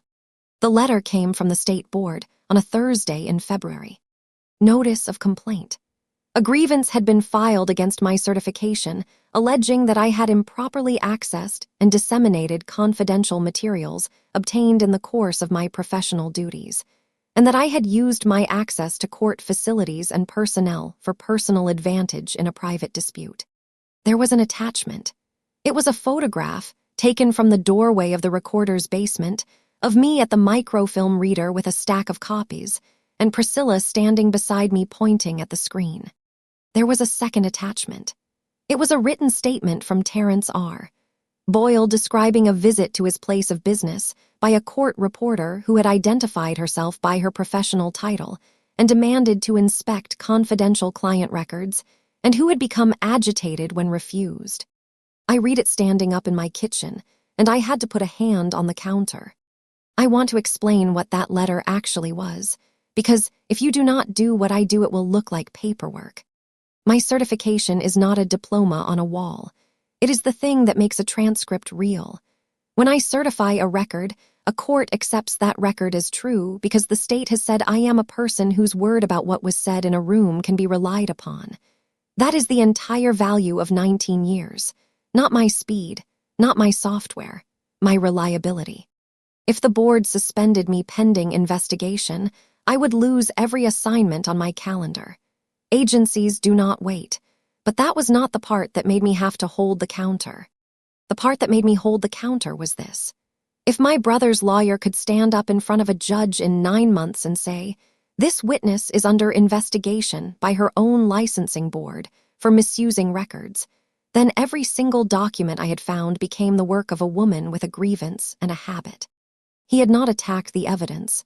He had attacked the person who found it. And he had done it with a photograph that somebody had to have been in that basement to take. I called Dev. I got the answering service. I called Cass. It rang out. I stood in my kitchen for a long moment, and then I did something I had not done in 8 months, which is that I got in my car and drove to Alder Street and parked across from my mother's house and sat there in the dark looking at it. The new lock, the porch my father enclosed badly, the window of the room where she slept. I said out loud in the car, "What did you do, Mama?" Nobody answered. It was 11 degrees and my breath fogged the inside of the windshield, and after a while I drove home. Margot had her stroke on the 22nd of February. Her daughter called me from Toronto at 4 in the morning because mine was the second number in Margot's book. By the time I got to Belhaven, she had been in for 6 hours and they had a word for it, an ischemic event, left middle cerebral artery, and they were saying the things they say, which are all true and none of them are an answer. She was awake. That is the thing I want to tell you. She was awake and she knew me, and her right hand worked, and her face was wrong on one side, and when she tried to speak, what came out was fluent and confident and completely without meaning. She looked at me and she said a long, calm sentence made of words that were not words, and she waited for me to answer. And then she saw on my face that I had not understood, and she tried again, slower, kinder, the way you would repeat yourself to a foreigner. I said, I know, Margot." She got frustrated. Her good hand came up and moved in the air, and she said something with the shape of an instruction, something urgent, and I said, "Tell me tomorrow," and she looked at me with total lucid fury, because she knew exactly what she was trying to say, and the words were on the other side of a wall. The speech therapist told me later, carefully, that expressive aphasia often improves substantially in the first 3 months. She also told me that Margot was 71, and that improvement is a wide word. I sat in the corridor afterward, on one of those chairs bolted to the wall. She was the only living person who had been there in October. She was the only one who knew about the county building and the 40 minutes and the seat belt, and, well, that is that. And if this ever came in front of a judge, she was a witness who could no longer testify. I would like to say that I sat in that corridor and resolved to fight. What actually happened is that I put my face in my hands and thought, with total clarity, I am going to lose. Curtis came to see me 4 days later, and he brought a check. He did not knock aggressively. He knocked the way he had knocked on my bedroom door when I was 12 and had been crying, 2 soft taps with one knuckle. He looked terrible. I want to say that. Whatever else is true, my brother had lost about 15 pounds since Christmas, and there was a gray tint under his eyes, and his hands had a fine tremor when he took his coat off. "Margot Akanjo," he said. "I heard, is she? She is alive. Roz, I am so sorry. She has been across that street my whole life." And he meant it. That is what I need you to understand, still this far in. He meant it completely. He put the envelope on my table. 130, he said. It is not a third of nothing. It is a third of the equity after the line. And I know how that sounds, but it is real. And it is today. And it is not conditional on you doing anything except letting this be finished. Withdrawing the board complaint is not conditional. That was not me. I looked at him. That was Terry, he said. Terry and his lawyer, they are protecting his business, and I did not know until it was sent, and I told him it was a mistake. Curtis, there is a photograph of me in the recorder's office. Terrence Boyle does not know what I look like from behind. He has people who do title searches all day. Roz, listen to yourself. He sat down without being asked, and he leaned forward with his elbows on his knees, and he looked up at me, and his eyes were wet. Please, I am asking you as your brother. I am in trouble. Do you understand that? I am in real trouble, the kind you do not come back from, and every single day you keep pulling on this it gets worse. Not just for me, for Simone, for the boys, for Cass. What did you do with the money? It went, he said. It went where money goes when you are trying to hold something up. There is no yacht, Roz. There is no account somewhere. It went into a hole and the hole took it and then it wanted more. And the deed. He was quiet for a long moment. I needed the title clean, he said, and she was gone, and the loan was going to come out in probate, and I thought. He stopped. He rubbed his face with both hands. I thought, it is my house anyway. That is what I told myself. Every single day for a year I told myself, I am the son, I am the one who kept this family standing. The house was always going to be mine in every way that matters, and all I am doing is moving a date.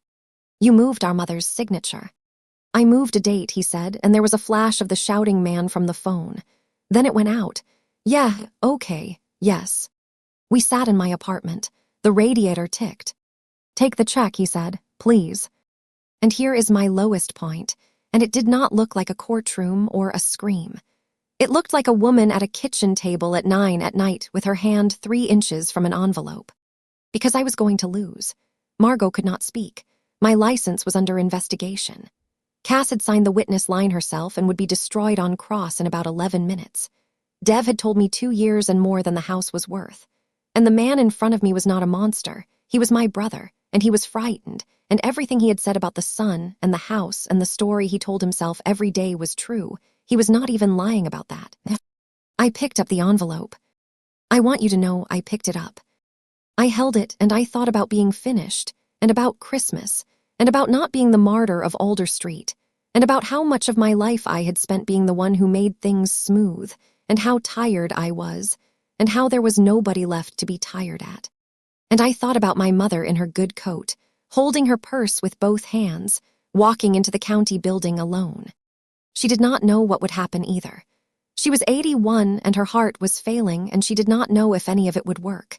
She did it anyway, and she did not tell anyone, and she made Margot wait in the car so that if it went wrong, there would be exactly one person responsible, and it would be her. I put the envelope down. No, I said.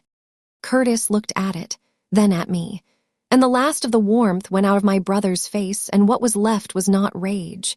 It was something worse. It was arithmetic. Okay, he said. He stood and picked up his coat. At the door he paused, and he said, without turning around, you know she is going to fall apart. Cass, when they put her on a stand and ask her about her signature and her record and where the 22,000 came from, you know that, and you are going to make them do it. He let himself out. I stood in my kitchen for a long time. Then I got Margot's notebook and I wrote down everything he had said, including it went into a hole and the hole took it, and then it wanted more. and I underlined it twice because it was the first true thing my brother had said to me since December. My nephew Theo texted me on the last day of February. "Aunt Roz, can I talk to you? Not on the phone, not at my house." He is 17. He has my father's ears and my mother's exact eyebrows, and he has been taller than me since he was 14. I have known him his whole life in the way an aunt knows a nephew who lives 40 minutes away, which is to say birthdays, and a graduation, and a period around age 9 when he was obsessed with a card game, and would explain it to me at length while I made encouraging noises. We met at a diner off the highway because he chose it, and he arrived in a hoodie with his hands in the front pocket and sat down across from me and could not look at me for the first 4 minutes. He ordered a coffee, which I do not think he drinks. "My mom said I am not supposed to see you," he said. "Then you should probably go." Yes, he did not move. He turned the coffee cup in a circle. "Is my dad going to jail?" I have been asked hard questions by attorneys for 19 years. I have never been asked a harder one. "I do not know," I said. "That is the true answer. It is not up to me and it is not up to your dad. It is up to a prosecutor and a judge, and anybody who tells you they know is guessing." "But you started it." "Yes." He nodded. He kept turning the cup. "He said you could have stopped it and you would not," he said. "At Christmas. He said it to Mom in the kitchen and they did not know I was on the stairs." "That is true too," I said. Theo looked up then, surprised, and I understood that he had come expecting me to defend myself and had built the whole conversation around that and now had nothing to stand on. "He offered me money to stop," I said, "twice. Once at my apartment and once through his lawyer. I said no both times, and yes, if I had said yes, none of this would be happening to your family. I put my hands around my own coffee. I am not going to pretend to you that I am the only reason your dad is in trouble, because that is not true and you are old enough to know it is not true. But I am not going to sit here and say I had nothing to do with it either. I did. I chose it." "Why?" "Because he took $185,000 out of your grandmother's house while she was alive and did not tell her. And then he put her name on a piece of paper 8 months after she died." Theo went very still. "He did not know that part," I said, watching his face. "Did he?" "No," Theo said. "I mean, he knows. He knows, Dad, that there is a thing about the house. Nobody says the words." He swallowed. "Nobody in my house says any words. It is just Mom being angry at everything and Dad being like extra normal. He has been making pancakes. He does not make pancakes." I did not say anything, because there was nothing to say, and because I have learned that if you wait, people arrive at the thing themselves. "There is a reason I texted you," he said. He reached down and brought up a plastic grocery bag from beside his feet and put it on the table between the sugar caddy and the napkins. Inside was my mother's purse. It is navy and it has a scuffed corner and a clasp that has not shut properly since 2019, and it smelled, when I opened it, of her, of the specific mint she carried, and the inside of a bag that has held tissues for 30 years, and I had to put my hand flat on the table for a second. "It was in our garage," Theo said, "in the bin with the camping stuff. I was looking for a sleeping bag." He was talking fast now. "And I know it is hers, and I know she has been dead for over a year, and I just kept thinking, why is it in our garage? Why has nobody like?" "Theo." I did not tell them I took it. "Okay. Am I in trouble?" "No," I said. "You are 17 and you found your grandmother's handbag in a bin and you gave it to her daughter. I went through it there, at the table, with a boy in a hoodie watching me. Her reading glasses, one arm mended with tape, 4 tissues, a rosary, a pen from a hotel in Delaware, her wallet with $11 in it and a library card that expired in 2021, and a photograph of the 3 of us at Cass's confirmation, in which Curtis is 15 and I am 9 and I am scowling. A cough drop, unwrapped, welded to the lining. No appointment book. I went through it twice. I took everything out and laid it on the diner table and put my hand into the corners of the lining, and there was no small flat calendar from the pharmacy with everything written in it. "Was there anything else in the bin?" I said. "Just camping stuff. A little book, like a diary, about this big."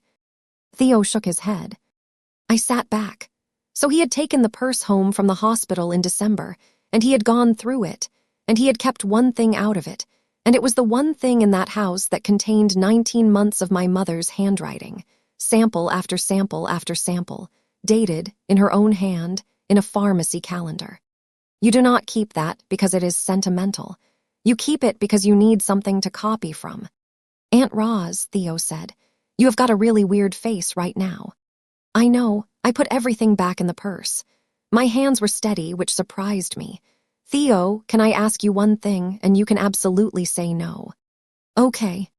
Last summer, July, did you ever drive over to Grandma's with your dad? He thought about it. Yeah, he said slowly. Once. He had me drive, I had my permit. He was doing the thing where he lets me drive so it counts as hours. He went in and I stayed in the car because I was on my phone. He frowned. He was in there a long time, and when he came out he was in a mood, like a really bad mood. And then he was fine like 10 minutes later and we got wings. There it was. A corroborating witness to the July visit. Independent. Contemporaneous. No financial interest in the estate. 17 years old and utterly credible, and on the stand, absolutely devastating, because a jury or a judge will forgive a great deal, but they will not forgive a man whose own son puts him at the door. I sat in a diner booth, and I understood exactly what I had been handed. And I want to be honest about how long I thought about it, because the honest answer is about 90 seconds, and for all 90 of them I thought about using him.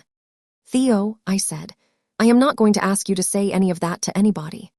I would, he said, if you needed. I know you would. That is why I am not asking. I pushed his coffee toward him. Listen to me, because I am going to say this once, and then we are going to talk about anything else you want. Whatever happens to your dad is going to happen. It is going to happen because of what he did and what a prosecutor decides, and it is not going to turn on you. And if it did turn on you, you would carry that for the next 60 years, and I am not doing that to you to save myself 2 months of work. Theo's chin went. He looked hard out the window at the parking lot. Everybody keeps telling me what I am too young for, he said. You are not too young to know what happened, I said. You are too young to be the one who says it out loud. Those are different, and I am not going to apologize for the second one. We stayed another 40 minutes. He told me about a girl and about his coach and about not wanting to do the college his mother wants, and I listened, and I did not take notes, and it was the single best hour of that entire year. When he got up to go, he hugged me, hard and fast, the way boys that age do, like they are getting away with something. She used to keep that book in her purse, he said. Grandma. She wrote down when I called her. Did she? Yeah, he shrugged and his ears went red. She showed me once. She had like a little star next to it. I thought it was so weird. He left. I sat in the booth with my mother's handbag on the table in front of me until the waitress came and asked if I wanted anything else, and I said no thank you, just the check. It was Margot who told me, in the end, and she did it without a single word. I went to the rehabilitation floor on a Saturday in March with a bag of the sour cherry candies she likes, and no expectation of anything. Her daughter Adiz had flown in and gone back and flown in again. Margot was in a chair by the window doing an exercise from a laminated card, naming objects on a page, and she was getting about 1 in 4, and she was furious about it. She saw me and her whole face lit, and then immediately soured, because she knew what was coming, which was 30 minutes of me guessing. We did our routine. I would say a thing and she would nod or bat it away with her good hand. It was slow and humiliating for her, and she kept doing it anyway, and I have never in my life admired a person more. I said the house. Nod. I said Curtis. A furious bat of the hand, which could have meant anything. I said the papers you are keeping for me. Are they safe? Nod, impatient, yes, yes, yes. And then she did something new. She reached over and picked up the laminated card of objects, and she turned it over, and she held it up and shook it, and she looked at me with absolute ferocity. The back of the card was blank. Blank, I said. She shook it again. The back, I said, the other side. And Margot Akanjo, 71 years old, a phasic with a face that only worked on one side, made a sound of pure exasperation and pointed with one finger, very deliberately, out the window. Across the city. In the general direction, though I did not know it in that second, of the courthouse annex. "The county building," I said. Her hand came down on the arm of the chair, once like a gavel. "She went to the county building in October, and it is not in the land records," I said. "Margot," I looked.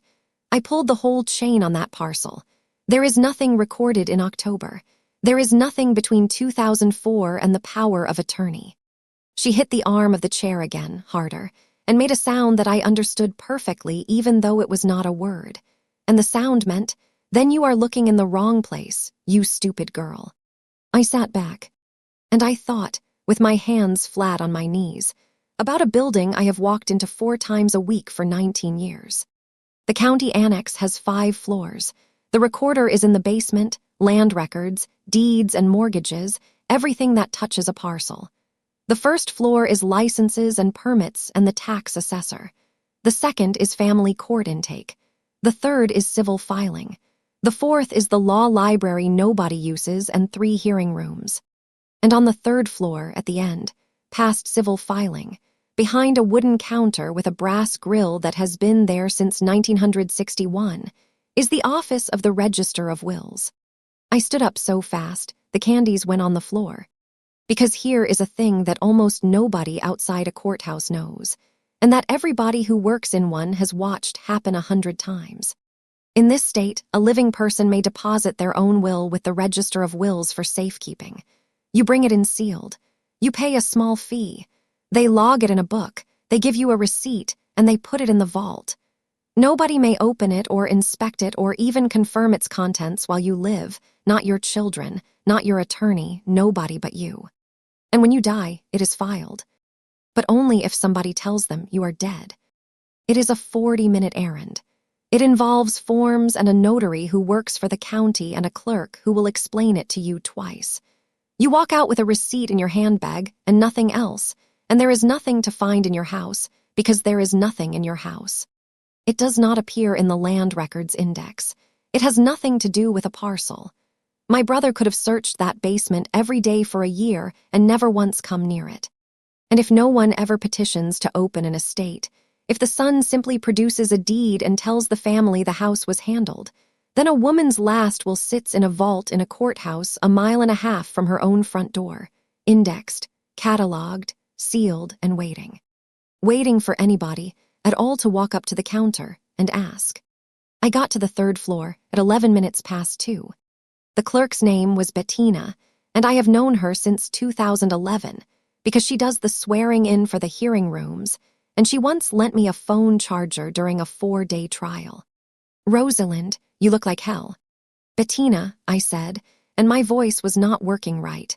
"I need to know if you are holding a deposited will." "Name?" "Anastasia Petrakis." She turned to the terminal. She typed with 2 fingers, the way she has typed for 20 years. I stood at a wooden counter with a brass grill, and I put both hands on it because I did not entirely trust my legs, and I listened to a woman press 11 keys. "Deposited October the 9th, Bettina said. Sealed. Still here." You cannot simply be handed it. I want to be accurate because the fantasy version of this story has me walking out of that building with an envelope, and that is not what happened, and the truth is better. What happens is that you provide a certified copy of the death certificate, and the register files the will with the court, and the court opens it, and it becomes a public record. It took 9 days. What happened in those 9 days is that Dev filed a petition to open the estate and a request for appointment of a personal representative, and the moment that petition hit the docket, 3 things occurred more or less at once. The first was that Terrence Boyle's attorney called Dev before the end of business the same day. The second was that the title insurer, which had already been sitting on Dev's $11 letter for 2 months, filed a notice of interest. And the third was that I found out what my brother had actually done, which was so much worse than I thought, and which I had missed because I had been looking backward at a deed instead of forward at a calendar. Dev called me on a Tuesday. "Sit down. I am driving." "Pull over." I pulled into the lot of a hardware store and put the phone on the dash. "There is a pending sale," he said, "on the parcel. Recorded a memorandum of agreement of sale in January. Purchaser is a holding company. Take a guess who the holding company is affiliated with. The Rail People. The Rail People. Purchase price $440,000, closing scheduled for the 15th of April. A pause. MS. Petrakis, he has taken a deposit. $90,000, non-refundable, released to the seller on signing. I sat in a hardware store parking lot and watched a man load bags of salt into a truck. He has already spent that too, I said. Almost certainly. So on the 15th of April, he has to deliver clean title to that house. And if he cannot, Dev said, then he has taken $90,000 from a corporate buyer with actual lawyers, on the strength of a deed he knows is defective, 4 months after he took $185,000 from a lender on a power of attorney for a woman who was dying. He let that sit. Your brother has not been trying to win an argument with his sister. He has been trying to reach the 15th of April. Everything reorganized itself, all of it, every single thing he had done, back to the lock. He had not changed the locks in November because he was afraid I would find a document.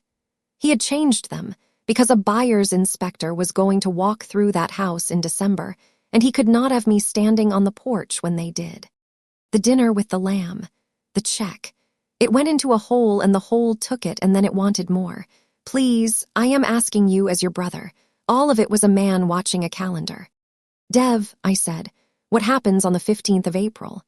Nothing, he said, because the estate is open and there is a will on file, and no title company on this earth will ensure that closing now. A short breath that was almost a laugh. MS.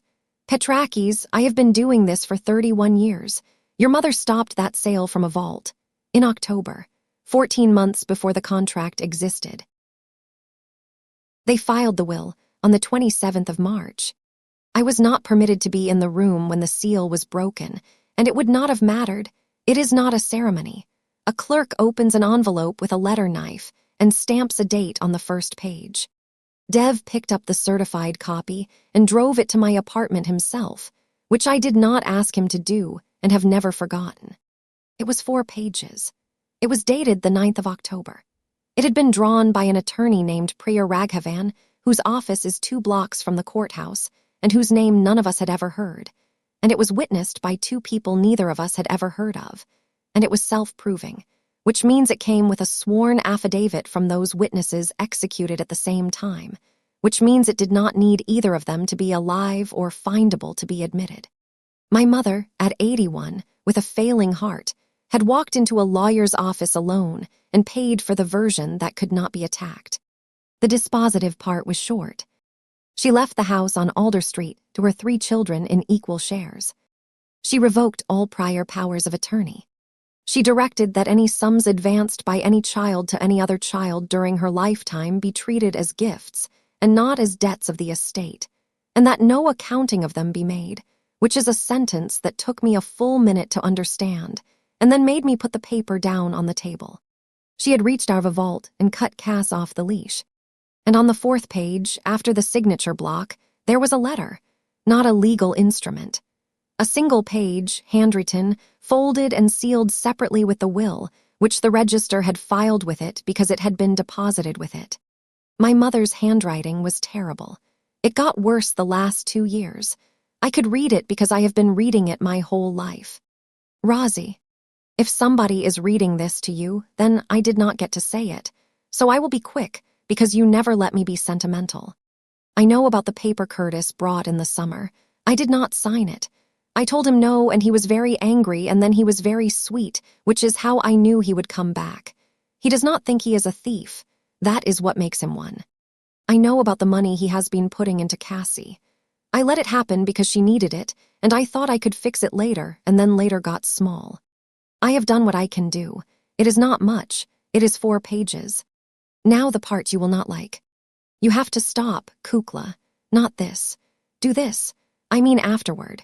You have been holding this family up on your back since your father died, and every one of us let you, and it was the easiest thing in the world to let you because you never once asked us not to. I did not leave you the house because you deserve it more. You do. I left you a third because a third is what a daughter gets, and I want you to be a daughter for once in your life instead of the staff. Change the locks, all of them, then decide who gets a key. I love you. Eat something. Mama. I read it 11 times. Then I put it down on my kitchen table, and I put my head on my arms, and I cried in a way I had not cried at the funeral, or at the hospital, or on the porch with the soup, and it went on for a long time, and there was nobody there to make it stop being embarrassing, and that turned out to be exactly what I needed. The hearing was on a Thursday in May in courtroom 4B on the 4th floor of the annex, which is a room I have worked in perhaps 200 times. I had never once sat in the gallery. I want to tell you about the strangeness of that. For 19 years, my seat in that room has been to the left of the bench, angled, with my back to the wall and the machine in front of me, and from that chair you are furniture. Nobody looks at you. Attorneys say things in front of you they would not say in front of a person, because you are the recording angel and you have no face. That morning I walked past my chair and sat in the 3rd row of the gallery with my hands in my lap, and a young man I did not know set up the machine, and I watched him level it and check his audio, and I wanted to tell him his tripod was a quarter turn short on the left leg. It was a hearing on the petition to admit the will and on Dev's motion to void the quitclaim deed and to set aside the encumbrance. It was not a trial. There was no jury. There was a judge named Alvarez who has been on that bench 11 years and who I have watched dismantle an insurance adjuster so thoroughly that he needed to be shown where the door was. Curtis came in with a lawyer from a real firm, a woman in a gray suit who had clearly been given the file 8 days earlier and had the expression of a person eating something she had ordered by mistake. He did not look at me when he came in. He looked at me halfway through the morning once, and I will come back to that. Terrence Boyle testified first, and he testified for the petitioner, which is to say for us, because in April his attorney had negotiated something with the district attorney's office, and by May, Terrence Boyle's entire remaining life depended on being the most cooperative man in the state of his birth. Dev did not ask him a single dramatic question. Not one. It was the least theatrical examination I have ever heard, and it took 40 minutes and it was surgical. He walked him through his commission. Issued, renewed, lapsed on the 30th of September 2024 because he had not filed the paperwork, reinstated on the 11th of June this year. He walked him through the journal. Bound, sequential, required, in his possession since 2019. He put entry 1, 183 on the screen. March the 11th. He put entry 1, 185 on the screen. March the 12th. He put entry 1, 184 on the screen. Mr. Boyle, when did you write entry 1, 184? The 2nd week of December. Of which year? Last year. 9 months after the date it bears. Yes. Why? Boyle sat with his hands on the rail of the box. He had lost more weight. He had the ruined look of a man who had been rehearsing an answer for months and had discovered in the moment that it was going to come out plain. Because Curtis asked me to, he said. What exactly did he ask you? He said he had a deed that Anastasia had signed in the spring and that it never got journaled and that it was going to hold up a closing. Boyle swallowed. He said the entry was a formality. He said, you know it happened, Terry, just put it in the book. Did you know it happened? No. Did you ever meet with Anastasia Petrakis in March of this year? No. Did you ever witness Anastasia Petrakis sign anything at any time? No. Whose handwriting is in the signature column of entry 1, 184? Boyle looked down at his hands. Mine, he said. Mr. Boyle, the signature you wrote in that column resembles Anastasia Petrakis' actual signature quite closely. What did you copy it from? Boyle's jaw worked. He brought me a book, he said. A little calendar thing from a drugstore. Her handwriting was all through it. Her name was in the front. Who is he? Curtis. What did you do with the book? I gave it back to him. I sat in the 3rd row with my mother's purse in a bag under my chair, because I had not been able to make myself leave it at home, and I put my hand down and rested it on the strap. There was no gasp. Courtrooms do not gasp. There was the sound of the young reporter's fingers on the machine and the air handling in somebody's chair. Judge Alvarez said, "Mr. Boyle, do you understand that you have just testified to conduct that is a felony in this state?" "Yes, Your Honor." "And you have counsel present?" "Yes, Your Honor." "Continue, counselor." That was the whole of it. That is what the destruction of my brother's entire architecture actually sounded like. A tired man in a good white shirt saying, "Mine." They called my sister after lunch, and I could not breathe. Cass had been sober 4 years and 8 months. She had been in a courtroom before in a different building on the other side of the room when she was 29, and it had been the worst day of her life. Her hands, when she took the oath, were shaking so badly that Judge Alvarez said, "Take your time, MS. Petrakis," and slid a box of tissues to the edge of the bench with one finger. Curtis's lawyer had one job that afternoon, and it was to destroy her, and she was good at her job. She went at the $22,000. She went at the rehab by name with dates. She went at a suspended license in 2018 and a dismissed charge in 2019. She asked whether Cass had signed documents she had not read on other occasions in her life, and Cass said yes. She asked whether Cass was currently financially dependent on the petitioner, meaning me, and Cass said no. She asked whether Cass stood to gain a third of a $400,000 house from the outcome of this proceeding, and Cass said yes. She asked, "You have testified that you signed as a witness on a document in April. Is it not true that you have no reliable memory of April at all?" And my sister, who had been crying for 11 minutes, stopped crying. "No," Cass said, "that is not true. You have testified to a decade of substance abuse." "I have. It ended 4 years and 8 months ago."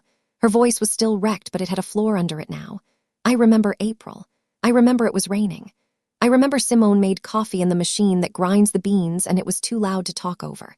I remember there were 6 documents and he put a sticky arrow on each one and I signed under the arrows and it took 4 minutes." She looked at the lawyer. "And I remember that I did not read them, and that is my fault, and I have to live with it.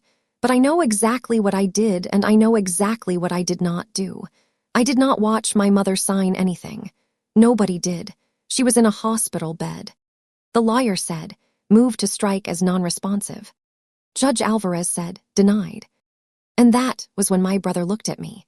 He turned around in his chair, past his lawyer, and found me in the 3rd row, and he held it for perhaps 4 seconds. I have thought about that look for a long time, and I have never landed on one word for it. It was not hatred. It was not apology. The closest I can get is that it was recognition, the way you recognize somebody you have not seen in 20 years, and I think what he was recognizing was that I was not the person he had built his entire plan around. He had planned for a sister who typed, who would be sad and reasonable and would take a check to make Christmas work. And he had been right about that woman for 43 years. I did not look away. That is the only thing I did, and it was the hardest thing I did all year. Judge Alvarez ruled from the bench, which he almost never does. He admitted the will to probate. He found the quitclaim deed void ab initio, which means not voidable, not cancelled, but treated as never having existed at all, because a deed that was never executed by the grantor cannot be cured. He set aside the power of attorney as of the date of the will's execution and referred the question of the encumbrance to a further hearing with the lender's counsel present, because the lender had advanced real money in good faith. And that is a genuinely hard problem that a novel would resolve in one sentence, and a court cannot. He appointed me personal representative of my mother's estate. And then he did something I did not expect, and that I have never seen him do before or since. He put his pen down. "Mr. Petrakis," he said, "you are not a defendant in this courtroom. There is nothing before me today that permits me to make any finding about you personally, and I am not going to. But I am going to say one thing on the record, and it is this. Your mother executed a valid will 9 months before her death, at a lawyer's office alone, in a manner specifically designed to survive being contested. People do not do that by accident. They do it when they are afraid of something." He picked the pen back up. "We are adjourned." I did not feel triumph. I keep waiting, even now, to feel triumph about it. What I felt, standing up in the 3rd row of a room I have worked in for 19 years, was the specific vertigo of a thing being finally, actually over, and the immediate and unwelcome discovery that there is no floor on the other side of it. There is just Thursday afternoon and a corridor and your coat. Simone did not come. She had not come to any of it. In the corridor, Curtis was standing by the window at the end with his lawyer talking at his shoulder, and he was not listening to her. He was looking out at the parking structure. I could have walked past. Dev, who is a wiser man than his office suggests, said, "I will get the car," and left me there. I walked down to the end of the corridor and stood next to my brother. We looked out the window together for a while, at the parking structure, the way we used to look out the window of the Alder Street kitchen at the yard. "They are going to charge me," he said. "Probably. Terry gets to walk and I get charged." "Terry told the truth 8 months before you did." He nodded slowly. He did not argue. That is when I understood that some part of it had actually landed. "I have to tell the boys," he said. "Tonight. I have been sitting in there all day trying to work out the sentences." "Yes." "You could have taken the check." "Yes." "Why didn't you?" And he turned and looked at me, and it was, God help me, a real question asked by a man who genuinely did not know the answer. It was more than a third. "You would have been fine.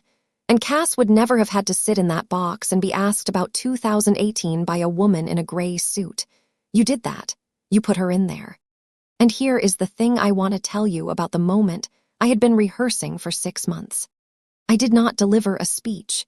Everything I had written in that notebook, every underlined line, every clever sentence I had built in the car, and standing there in a courthouse corridor with the man who raised his eyebrows at me across 100 family dinners, all I said was this: "She went by herself, Curtis."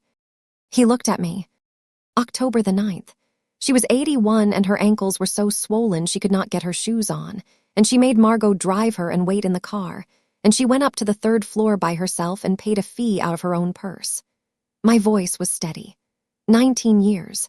She did that because she knew what you were, and she still could not stand to say it out loud to anybody. Not to me, not to Cass, not to Margot. She protected you from the truth about yourself right up until the day she died. And it cost her the last clear month she had. Curtis's face did something I had never seen it do. "So no," I said.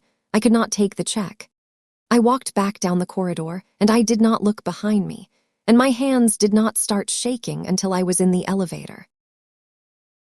Here is what happened afterward, and it is not tidy, and I am not going to make it tidy for you.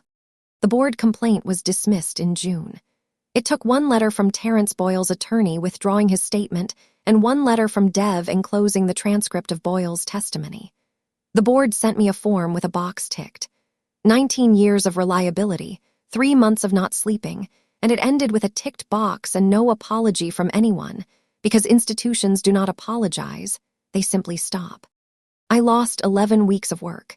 The agency was kind about it and also gave my Tuesdays to somebody else permanently, and that is not unkindness, that is business, and I have never once mentioned it to them.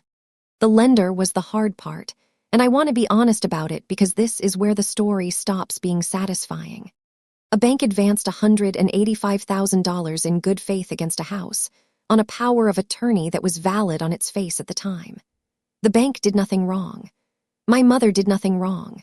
Both of those things are true at the same time, and a court has to put the loss somewhere, and it cannot put it on a dead woman, and it cannot put it on a solvent bank, and my brother had $11,000 and a leased car.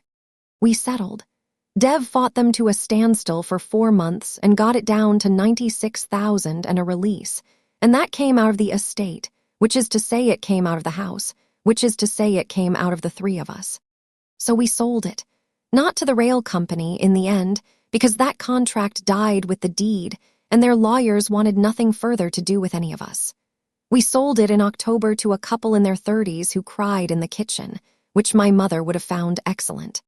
After the settlement and the fees and the taxes and Dev, who cut his own bill by 1/3 and told me not to make a thing of it, each of us received a little under $71,000. Curtis's share went to restitution before it ever reached him.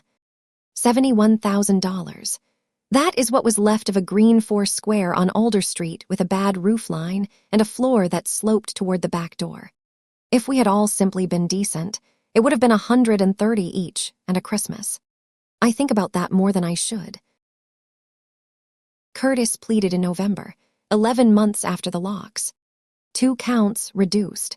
18 months, of which he will serve perhaps 9, and 5 years of supervision and restitution he will be paying for the rest of his working life. I did not go to the sentencing. Cass did. She called me afterward from her car in the parking structure and cried, and I sat on my floor with my back against the couch, which is apparently where I go, and let her. He looked so small, she said. Roz, he looked so small in there. I know. Is that going to stop being the thing I see? I do not know, I said. I think it might not. Simone did not leave him, and I was wrong about that, and I have had to sit with being wrong about it. She has moved with the boys to her sister's in another state, and she visits him twice a month, and she has never spoken to me again. At the sentencing, she looked through Cass as though she were a window. Some people never change, and some people change in a direction you did not predict, and neither of those is owed to you. He writes to me. He has written 4 times. The first was 2 pages of explanation, and I could not finish it. The second was 1 page and better. The third was 3 lines long and said only that he had been thinking about the Alder Street Derby, and that Cass used to tilt the pan, and we all knew and nobody ever said anything, and that he had been remembering how Dad would pretend to be scandalized. I have not answered any of them. I am not proud of that, and I am not ashamed of it either. It is simply where I am. Margot's daughter Adiz, who is a nurse and has more sense than the rest of us combined, told me something in the spring that I have kept. She said, "You are allowed to take as long as you took to get hurt." Margot got about 60% of her words back. She is fluent in the mornings and much worse when she is tired, and she has stopped attending the church group because she cannot bear to be slow in front of people who knew her fast. She swears magnificently now, which the therapist says is common, because profanity lives somewhere else in the brain, and Margot has decided this is the funniest thing that has ever happened to anyone. I take her to the physical therapist on Wednesdays. In August, in the car, she got out an entire sentence with no gaps, the first one in 5 months. She said, "Your mother would be unbearable about this." I had to pull over. She would, I said. She would be absolutely insufferable. Nobody, Margot said, hunting for it, tapping her hand on her knee, nobody could tell her. Anything. Ever. No. She was right, Margot said one time and held up a finger, and we will never hear the end of it. We sat in the car outside the physical therapists and laughed until it turned into the other thing, the way it does. Cass and I are all right. I want to say more than that, but all right is the honest word, and I have promised you honest words. I gave her the letter. Not the whole letter at first.